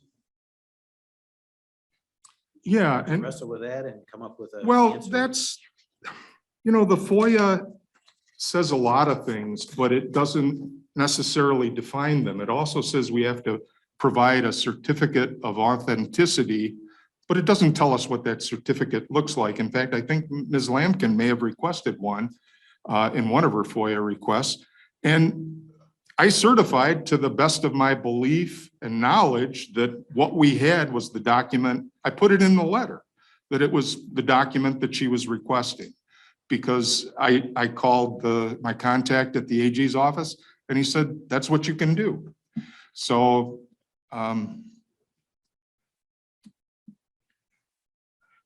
Did you come across any documents that might have been in your office from the magistrate? Or would those have been kept at a different location, not your office? I don't believe we have any dockets or documents from the magistrate. Yeah, that's all my questions. Thank you. Okay. Anybody else? I'm sorry. Yes, Commissioner. Have you treated this case different than any other case? You can't get Oh, on Zoom. The question was, has they treated this case different than any other case? No, because it doesn't matter who the requester is. It doesn't matter why they want the documents. If we have the documents and the documents are not exempt from disclosure, I already indicated that she can have the documents not exempt from disclosure that are responsive to her request. There may be redactions, but anything that we have in our file that is responsive to her request will be provided to her. And she's being treated like anybody else would. I am not familiar with all this history here in Livingston County. I was not part of it. I was an assistant prosecutor in Eaton County for 25 years. Bill Valancourt had been the appellate attorney here. He needed to replace the position after he became prosecutor, and we knew each other through the Prosecuting Attorneys Association. He offered the job to me. So I don't have anything against anyone. And I'm just trying to do my job as assistant FOIA coordinator. I understand. Well, we'd all like to get out of this thing I want you to know, whatever the board's decision is, we will abide by it. You can reduce the amount, you can waive the fee, or you can affirm the fee. Can you waive the fee or reduce the fee? I think we're past that point, but I Well, could that may have. be where some of this answer lies. Excuse me? Because I say that may be part of what the answer is to getting out of this thing. Resolving this issue. Well, Does your office have any more authority to? I think it's in your hands now. Amy Kostasich had contacted Ms. Lampkin to see if there was anything that could be done before this meeting, and that fell through. So here we are. I think it's really up to the board at this point. Okay. Oh, Commissioner Nakagiri? Yeah, I'm curious from a procedural standpoint, the records that are being asked for, are they not available through like discovery? I mean, isn't there some legal case being made against Ms. Lampkin? And I mean, And that's a good question, and I understand why you're asking it. However, we frequently get requests from defense attorneys who've been provided discovery for documents through FOIA as well. And we get requests from like civil attorneys who are representing maybe somebody was in an accident with a drunk driver. They'll request everything that's in our file because they're getting ready for their civil suit. So we don't question their motives. If we have the documents are responsive to the request. They're not exempt from disclosure. We redact whatever is necessary and we send them to the requester. It isn't you know, In the case of discovery, would the documents be redacted also? no, that's the thing about discovery. The discovery will go to defense counsel in the criminal case without any redactions. And there just came down a Court of Appeals case last week, a published opinion in which the Court of Appeals, Judge Gleischer was the chief judge, said that you can't even redact the victim's personal identifying information in discovery now.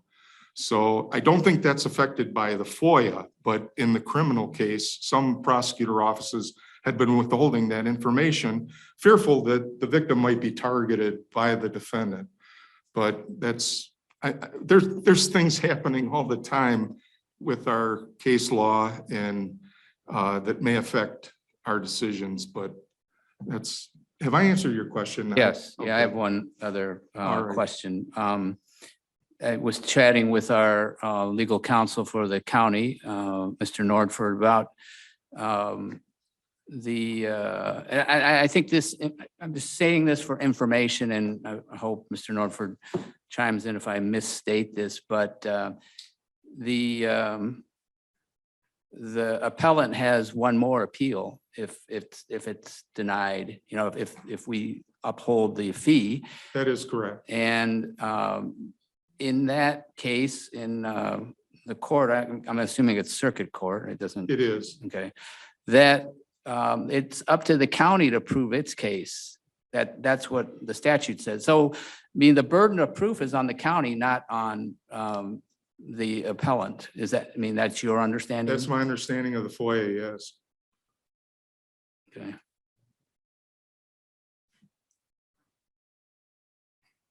Thank you. Yes, Commissioner. The documents that are being requested, would her previous legal counsel already have them?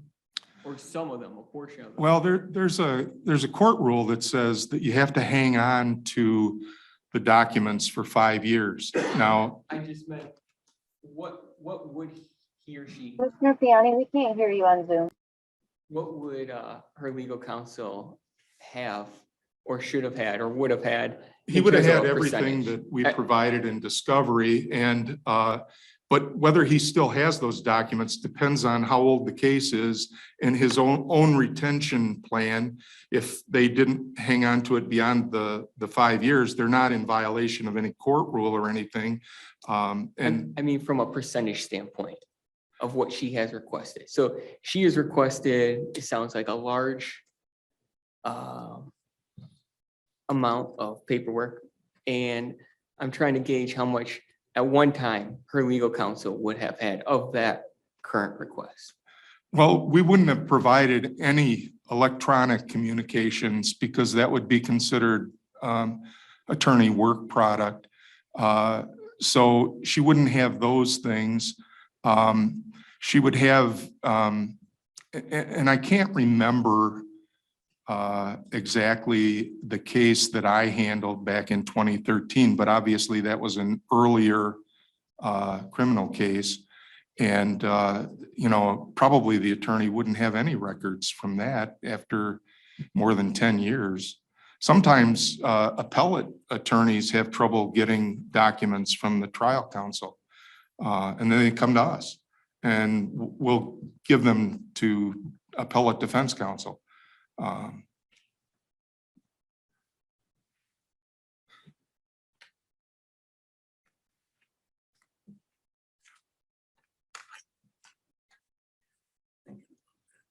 Mrs. Lampkin, do you have a short comment you want to add to the mix? Respond to what this gentleman just told you, because about 99% of it is not true. I gave you all the documents and he's telling me that we had a conversation about this. And I told you, I tried 3 different times. Ms. Lamke, come on up to the microphone. It's going to be easier for people on Zoom to hear. It'll be easier for our tech people to do We their. can't hear anything on Zoom. Thank you. I don't even know where to begin, but I will start with the one that really upset me. And that is the amount of time he has to review I specifically, over the Before you years, start, I want to give you 5 minutes for a rebuttal. okay, So we try to keep this thing within okay. the curves, okay? You have a copy of all of the FOIA requests. You have them. They are very detailed because FOIA requires that you give as much information to the body that needs to go looking for whatever document. I am very meticulous about how I prepare my FOIA requests. He's telling you that it was an amazing amount of information he had to look at just to read my FOIA. I did it specifically so he would have no difficulty understanding what I wanted. One thing that really ticked me off about what he said, there was a change by the Supreme Court through SCAO saying that in order to protect PII information, personal identification information, all forms that used to provide that information would now be eliminated from the new forms. The prosecutor's office is not using the new forms, and they were required to have that completed and used for their office. This was 2020. This is 2023. I found a document in the district court where they had my birth date, my driver's license, and something else in there. And that should have been redacted, or the new form should have been used. The reason why I was specific about the CW packet they're responsible for producing, and part of the 25 documents that I concluded was all I was asking for, should have been on the new forms. So for him to go through and go, oh, well, gee, this needs redacted, that's got to redacted. If you used the new forms, it wouldn't have been necessary to look for redaction. That one form was the warrant. And what I told you in my written complaint to the district court, Leslie, was that she ripped out of the district court file the old form back page. And she then left there the new page that said that the magistrate had to find probable cause and then sign it. The old one was more specific, and it made the magistrate check boxes that said, here's how I arrived at probable cause. That document was taken out of the file, folded up and stuck in an envelope. And when I said, I'd like a copy of that. No, it's our policy. You can't have a copy of that. I asked for the actual warrant that was signed.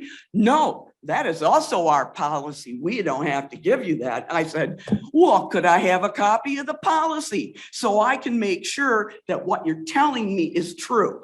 I know enough about the local administrative orders that the chief judge can actually request to be orders internally used. That would be policy that district court would have to follow.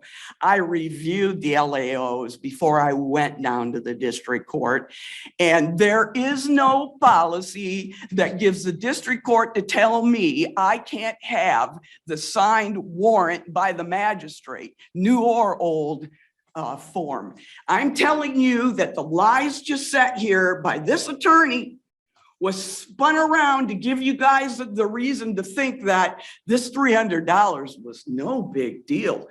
It was a big deal because I refused to pay other FOIAs and allowed them to become abandoned because that's what they were doing under Valancourt in issues that I raised that they didn't want me to get documents for. I have all the documents that I've asked for. I have them. I prepared this to point out the obvious of what judge or prosecutor reader would do if asked for those documents through FOIA. This was my way of proving that is a rotten prosecutor's office. And what I'd like you to also know how rotten it is, I'm going to tell you that as Assistant Chief Prosecutor worked on behalf and with Hamburg Township to create a forged search warrant and affidavit using a template from arson investigations, just so they could get on my property. My attorney has a copy of that. And Okay. this is what I'm telling you, this $300 is BS.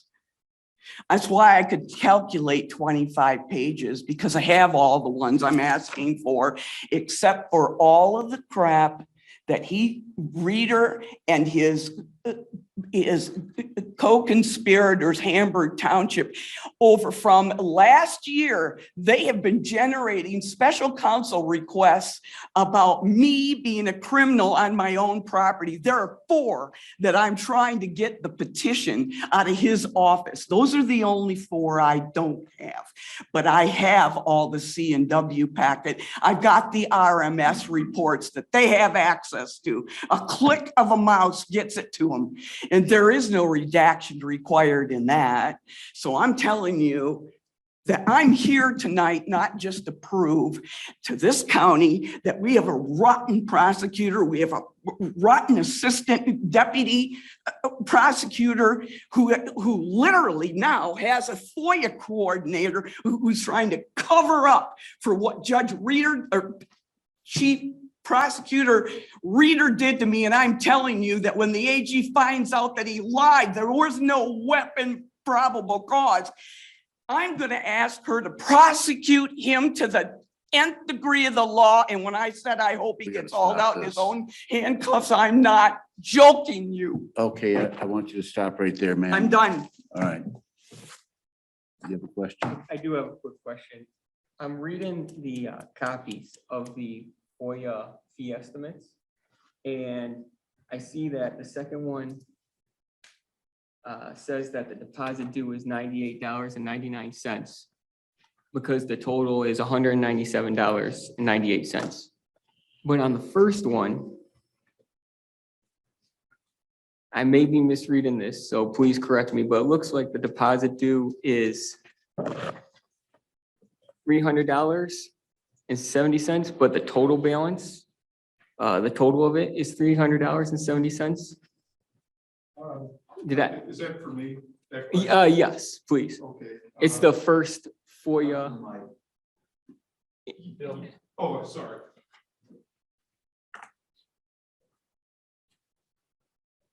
So in other words, I very well may be misreading this right now, but it looks like both the deposit, as opposed to the deposit being 50%, it looks like you have there that the deposit would be the actual full amount.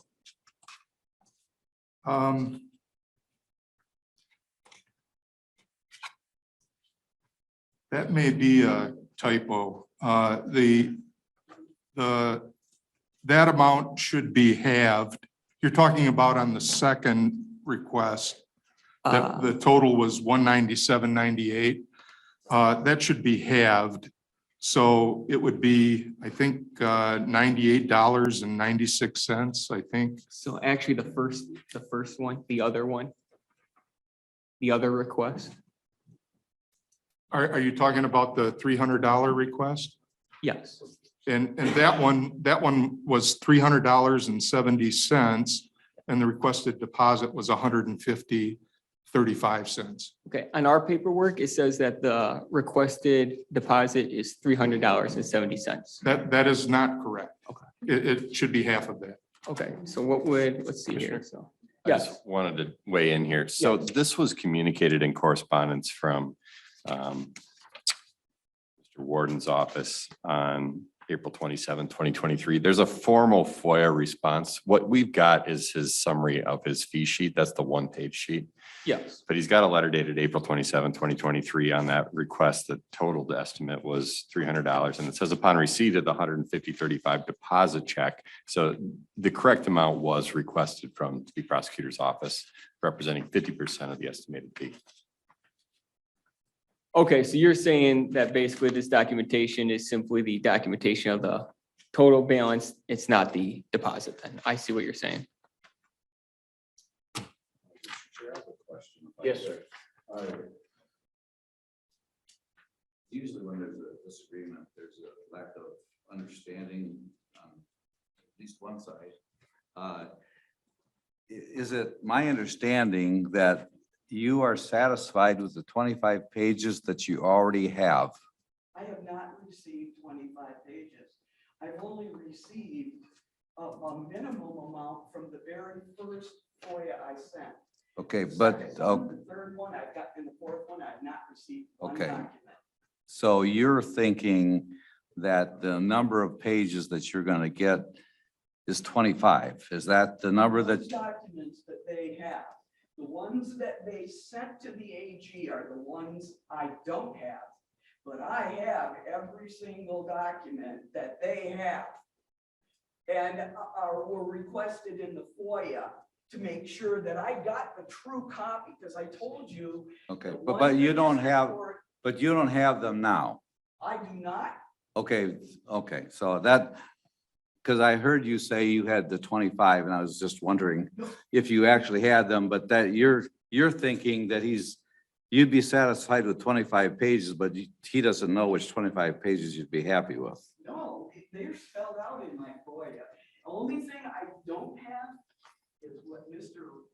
Reader and his crew were doing behind my back with 4 other petitions to try to bring criminal charges against me with the AG. Okay, and that's what you're looking for. Commissioner, if I may,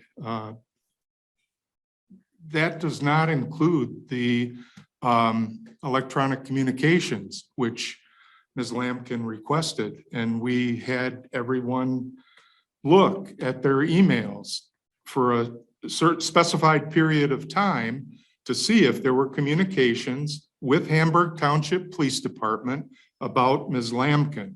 And so that required time on the part of our administrative assistants, as well as all of our assistant prosecutors, and we have 12. So that's a sizable amount of time that we spent looking for things that she asked for. Okay, so she asked more than pages. She asked. Yes, for- okay, yes, that's because she kind of does what I not hear. have those electronic communications.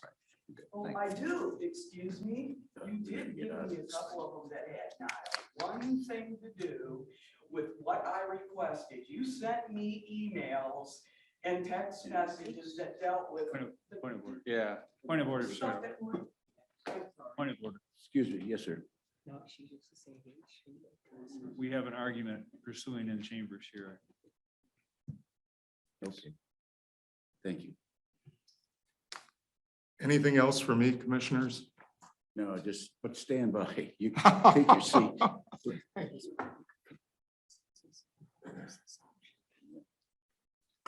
All right, I don't think there's anything new that could be said here.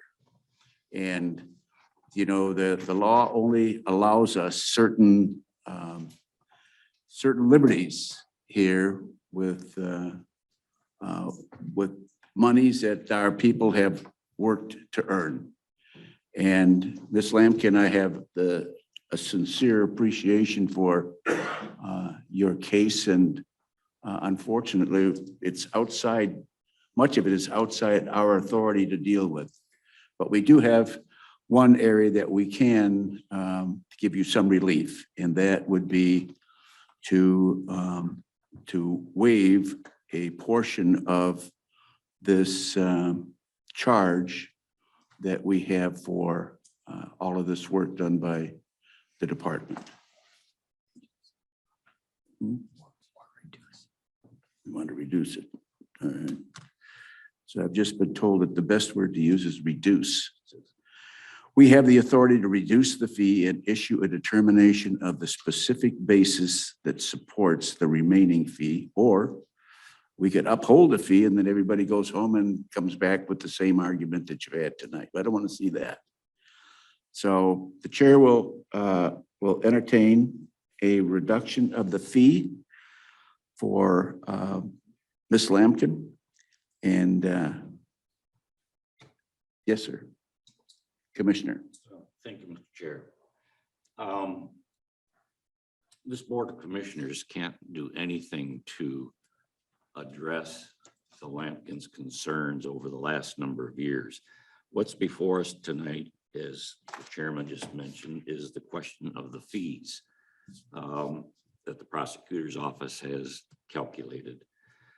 And if I recall, Mr. Nordford earlier said we can affirm the fee, we can reduce the fee, or we can waive the fee.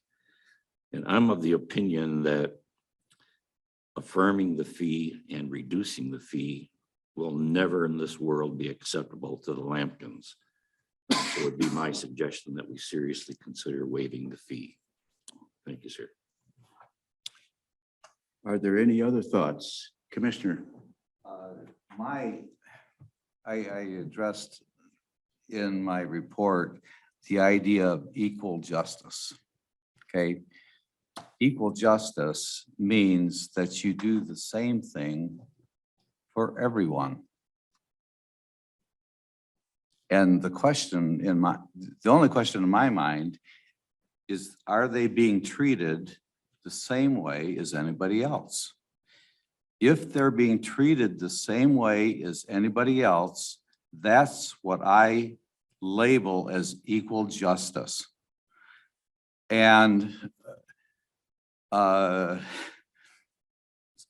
that reason, the only answer that I can give is I believe that the prosecutor's office in this particular thing that we're dealing with, the figuring of the fee, that's all we're dealing with. We're not dealing with all of the complaints, legitimate, that Lampkins have. We're only saying, is this a fee that would be charged to anybody else in the same situation? The only answer that I can come up with is yes, that is the same that we would do for anybody. We must affirm the decision and let the prosecutor decide if they are going to reduce the fee based upon something, So I affirm the fee and I affirm I move that we affirm the fee. That's a formal motion. Support Smith. So you have affirmed the fee and it's been by motion and it has been supported. I'd like to have comments or questions. Yes, sir. With this being an appeals process, one thing I think we all forgot to inquire with Ms. Lampkin is, what does she believe the fee actually should be then? If it shouldn't be the fee determined and proposed by the prosecutor's office. I don't know if you want to invite her to. Ms. Lampkin, would you give us your appraisal of what you think the fee should be? Like I said before, there are 4 petitions that are outstanding. I want copies of. I don't know how many pages there are. So there's 4 documents right there. And the 25 pages that I'm referring to, they have. That's all. 25 pages at 10 cents or whatever it is a copy. And the pages for those 4 petitions that you filed against me. See, we have no authority to do that. I don't know what they are, though. That's what I'm saying. Yeah, but see, you can't possibly get them from this office. We don't have any authority to do that. I'm talking about the fees. Whatever the amount of money for 25 pages, which I know they have. And then the 4 documents that I want, I don't know how many pages those are, but if they're 2 pages long, that's 8 pages. So the cost of 25 and 8 pages is what I owe them, nothing more. There's nothing to search, there's nothing to redact, because they have them. They've already used these documents and created these documents. They're on their hard drive or they're on a database drive. It's a click, that's all it is. But to your question, is there an amount? Yes. That's what that's Nick what is we're looking asking. I don't know, what is the cost per page? Well, we're not going to go through I that. don't know what it is, so how can I give you a dollar amount? I understand, but that makes us in a very difficult position because you're appealing the figure. And as much as we are empathetic to your scenario, it's hard to make a determination on what the figure should be if their proposal is inaccurate based upon what you believe. And so we would need some type of estimate on what you believe the true cost of the FOIA would be, or an estimate of what you believe the true cost would be. Whatever the cost it is, when I go in to get the documents out of the court, they charge me per page. I can't remember now if it's $2 or $1, maybe. The court can tell me what it is.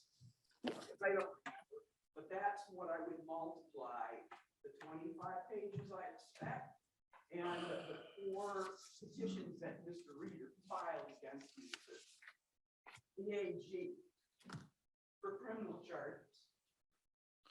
I know 2 of them were already dismissed, but I want the documents. Mr. Janice, could you shed any light on the number she's looking for? Mr. Ward is my name. I'm sorry, Warden. Yeah. She has asked for electronic records. And there are multiple pages to those records. And a lot of work and time and effort and county resources went into finding those records. So this is not a legitimate number of pages or suggested amount. We are in the best position to determine what, under the FOIA, we should charge for this work. And she has no idea. It's not just a mouse click. That's ridiculous. Okay, I believe. Yes, sir, Frank. So when the FOIA request comes in, regardless if that material's been used, Make up a number. We cannot charge if it's already been redacted. but We what I'm cannot saying- charge for that. If it's already been done, let's say somebody requested it in the past. Yep. It's already been redacted. We cannot charge for that again. What I'm asking is, just because it's been used within the court system or it's been filed within the court system, it still has to go through the normal FOIA process. It's not just because we know it's been used in this office that it should just be readily available by a mouse click. It The still has to go through reason FOIA the process. court charges a fee per page is because the court and the legislature are not covered by FOIA. It's only the executive branch. Mhm. And so when you come to us and you ask us to do all this extra work, What's the total? it's only fair that we should give you a cost estimate. And it's our best considered estimate of the amount of time it's going to take to get the work done. Thanks. Call to question the motion. Almost $500. All right. I have to talk. Go right ahead. I've been the attorney for Mrs. Lampkin for years at a time. I've been the attorney for Prosecutor Reader's wife. Mr. Rick, we're having a hard time hearing you. I've been the attorney for both sides. While I'm asked questions to help the panel understand what was going on, my duty is, as an attorney, to abstain. So my opinion is not going to be given. All right. So we're going to move on here. We're going to get rid of this thing. The total bill here is around $500. I'm going to suggest that this board authorize. Mr. Chair, sorry, you have a motion on the floor that's supported. That is a motion by Hauserman to uphold or affirm the FOIA fee estimates. And that motion should be To uphold dispensed. or affirm. Yes. So do you vote to, what are you voting for? Basically, what you're doing is you're saying the fee estimate as presented is what Okay. is going to be upheld. All right. Is there support for Commissioner Hauserman's? I already have support from Commissioner Smith. All right, Mr. Smith. Is there support for Commissioner Smith's? No. The motion is by Commissioner Helserman. Support for that Wait a minute. motion is by Commissioner Smith. So I have a motion and The support. support. All We've right. already had some discussion. on this motion? Are you ready, Mr. Chair, for a roll call Are there any vote? other comments? Any questions? Let's have a roll call vote. Commissioner Helserman, Yes. Commissioner Domas, No. Commissioner Sample, Yes. Commissioner Nakagiri, Yes. Commissioner Drick is abstaining, Correct. Commissioner Deaton, Yes. Commissioner Smith, Yes. Commissioner Fiani, No. Commissioner Gross. Yes. Motion to affirm carries.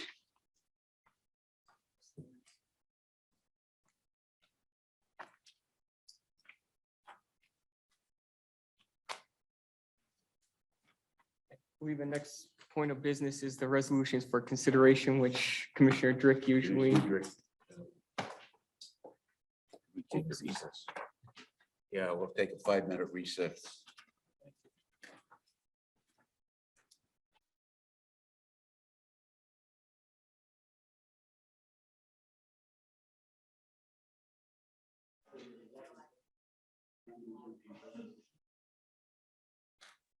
Ladies and gentlemen, we're back on the record. It's 8:29.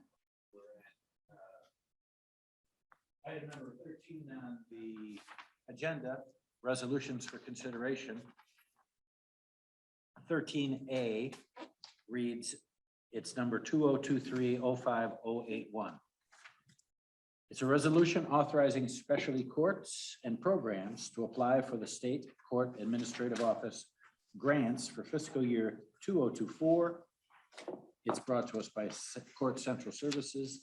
Sarah Applegate is here, I believe, on Zoom to discuss if we needed it. May I have a motion? So move, Helserman. Support Nakagiri. And moved by Commissioner Helserman, supported by Commissioner Nakagiri. Commissioner Drick, can you speak up a little, please? Thank you. Can you hear me now? That is better. For the people on Zoom, we've had a motion and second to consider the resolution authorizing specialty courts to apply for grants for fiscal year 2024. We discussed this at FAM. Any further discussions, questions, comments by commissioners? Sarah, are you on Zoom or is somebody representing Court Central Services here? Good evening. I am here via Zoom. There are no questions or comments. Do you have anything further to say? I don't believe so. Thank you kindly. Thank you. Non-roll call, I understand. Thank you. All those in favor kindly indicate by saying aye. Aye. Any opposed? None. 9-0. It's unanimous, passes. We're on to resolution number 13A on the agenda. It's number 2023-05082. It's a resolution authorizing the Livingston Family Center Emergency Shelter Project and the distribution of American Rescue Act funding. It's brought to us by Board of Commissioners. So moved. Thank you for the motion. Motion by Commissioner Fiani, support by Commissioner Deaton to proceed. Commissioner Smith, did you want to propose? This would be the time, I believe. Yes, and I was reminded that we do have an internal board policy that encourages individual votes on these issues, but given that they've gone through FAM and have been unanimously supported through the FAM committee, I would ask for a waiver of our policy and recommend that all resolutions from 13B through 13J be considered in mass under consent and hold one roll call vote. Support. Thank you. It's been moved and supported. Point of order, I would like to simply inquire with our legal counsel if that would be permitted based upon the board rules stating commissioners. Let's see here. Resolutions and actions requiring a roll call vote and or a 2/3 majority vote, however, shall not be included in the consent agenda. Thank you. So this is a little interesting. You've passed the point in your agenda where you would typically created a consent agenda, which is an approval. I would argue that if you want to, basically what you can do is you can combine all these that require a roll call under one roll call. I would not call it a consent agenda. It's just a motion for all remaining action items requiring a roll call vote. And if nobody wants to consider any of those individually, I see no legal impediment to doing it in that way. It's a little different. I'm drawing a distinction based on your board rules here, but I don't see a legal impediment to doing so. But I would simply have the chair ask if there's anybody who wants anything individually considered before you take up that motion to do all the roll call votes at one time. Anybody have any other question for council?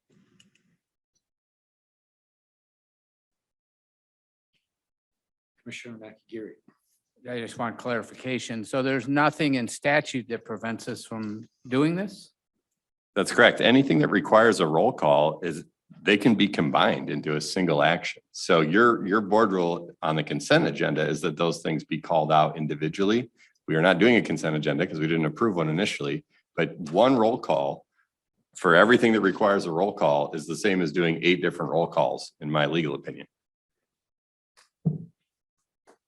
You've raised any further comment or question by Commissioner Sample? I don't know if I favor that idea. I think each one of these were brought up in FAM, and yeah, they were voted on 9-0, but I still think that for the people that don't necessarily chime in or don't come into the committee meetings and they show up for the bi-weekly board meetings, deserve them to be heard. I agree with Commissioner Sample, and I think we could have been through half of these already had we just proceeded. Would it be the forecast of Commissioners Sample and Fiani that if I ask for an individual opinion, whether you wanted to hear it, that you would both say you want each one done individually?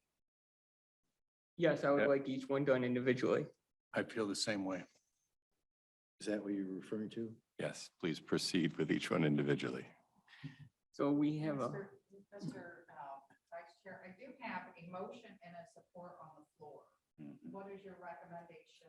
I'm sorry. Mr. Chair, I'm going to turn this on, but what is your recommendation? I can withdraw the motion. Thank you. Okay, thank you.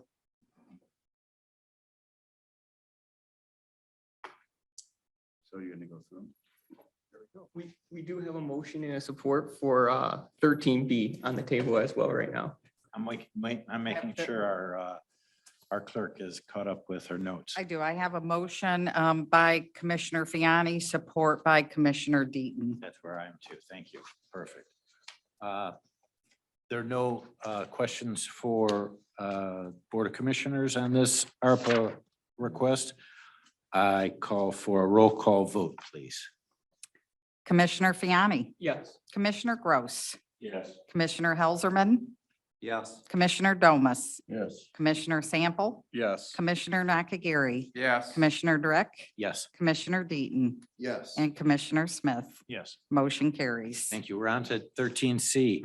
It is entitled 2023-05-083. It's a resolution authorizing the purchase of HVAC equipment and control system replacements for the Judicial and Law Center buildings and the distribution of American Rescue Act funding. It's brought to us by Facility Services. We talked about it at FAM. So moved. Thank you for the motion. It's been moved by Fiani and seconded by Helserman. Thank you. Any further questions or comment that would require a response from the presenter, Kevin Eggleston? Seeing none, we'll move to the roll call vote, please. Commissioner Fiani, Yes. Commissioner Gross, Yes. Commissioner Helserman, Yes. Commissioner Domas, Yes. Commissioner Sample, Yes. Commissioner Nakagiri, Yes. Commissioner Drick, Yes. Commissioner Deaton, Yes. and Commissioner Smith. Yes. Motion carries. Thank you. 13D, it's number 2023-05-084. It's a resolution authorizing improvements to Howell Number 5 Drain Project and by distribution of American Rescue Plan Act funding. It's brought to us by the Drain Commissioner. May I have a motion? Move it. Second, Sample. It's moved by Commissioner Domas, seconded by Commissioner Sample. Any questions, comments, objections? Seeing none, we'll move to roll call vote, please. Commissioner Domas, Yes. Commissioner Sample, Yes. Commissioner Nakagiri, Yes.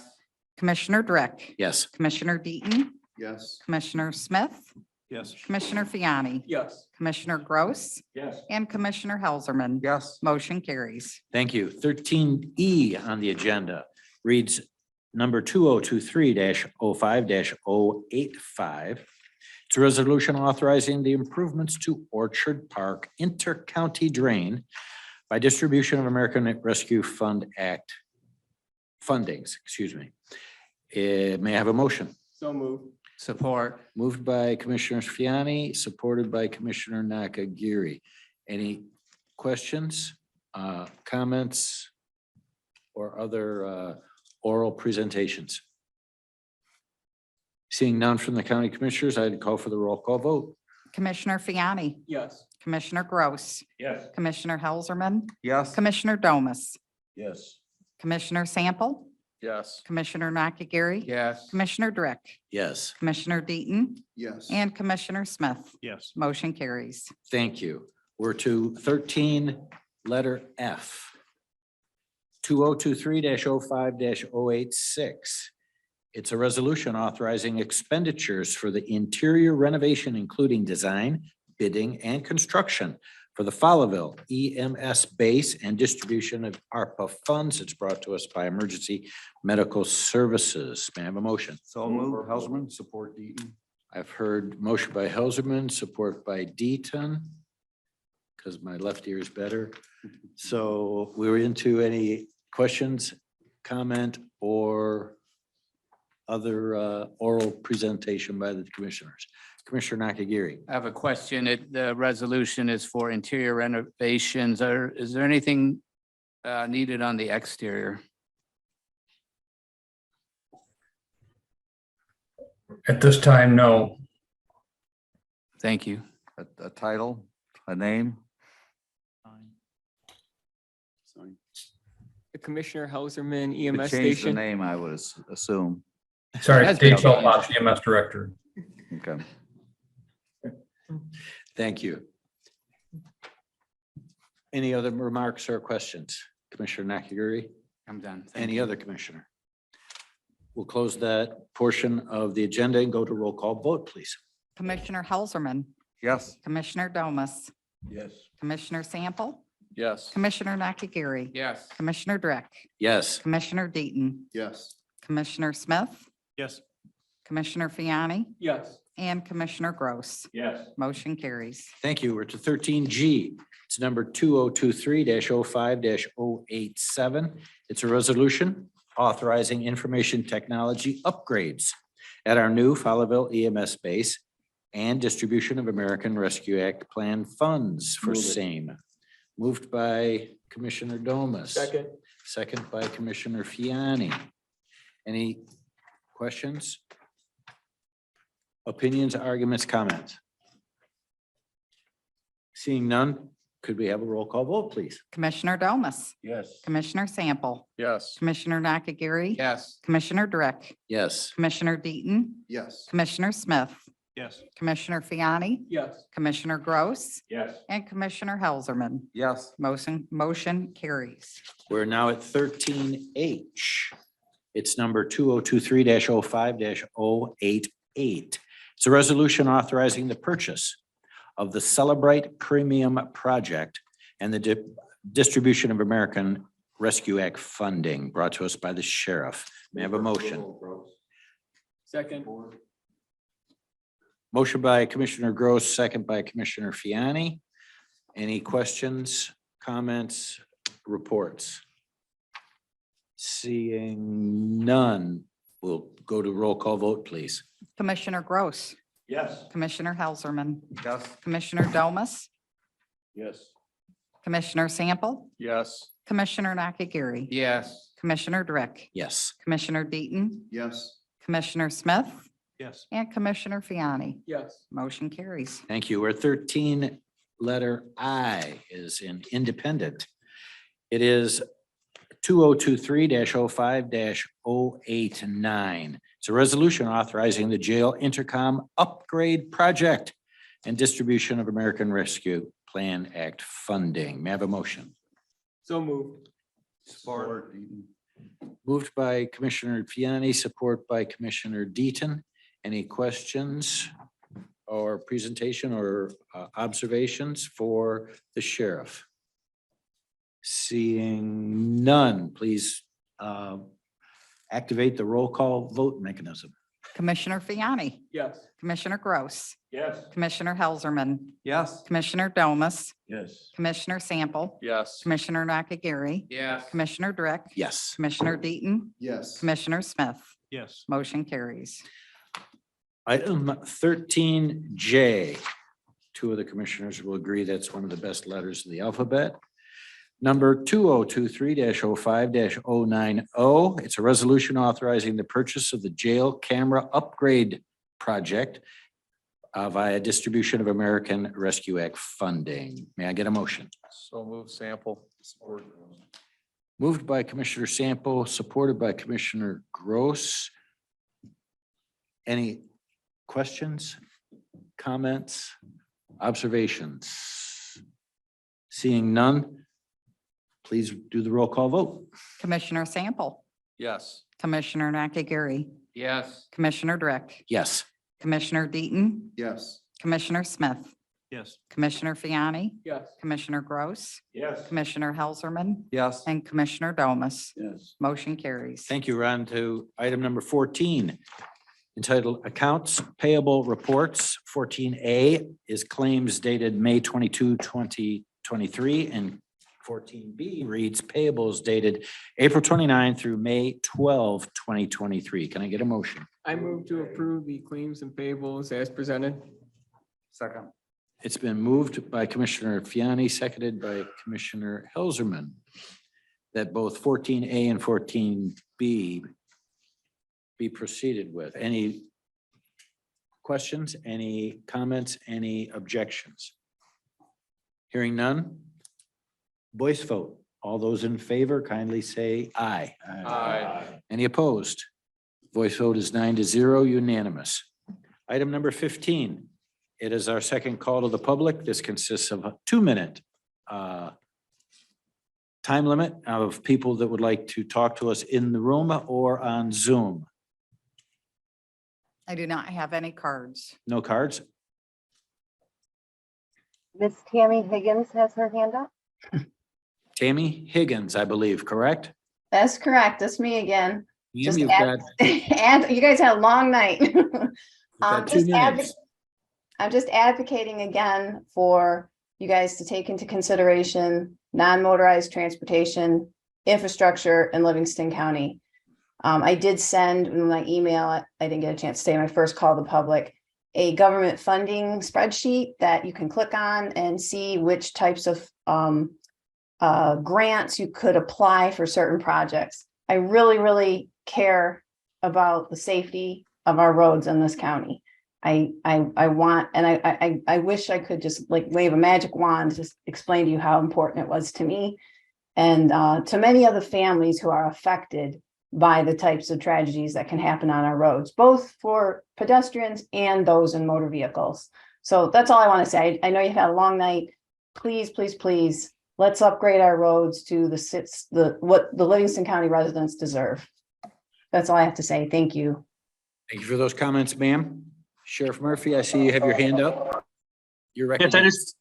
I just want to say thank you for doing all your homework ahead of time, talking to the people that needed to be talked to. And as Commissioner Smith said at the FAM meeting, it pays dividends when the homework's done up front to speed these meetings along. So thank you for that. You're welcome. Any further people on Zoom, please put your hand up now or forever hold your peace. Seeing none, call to the public number 2 for the evening is now closed.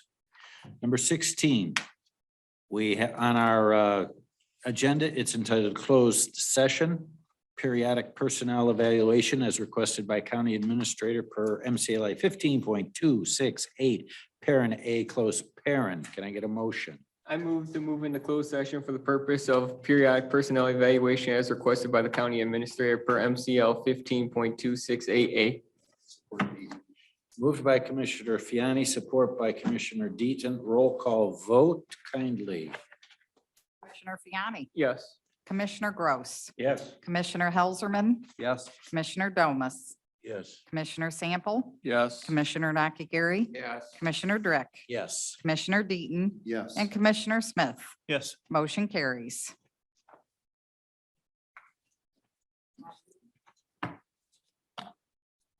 Good to see you. Take guys. care. We'll see you.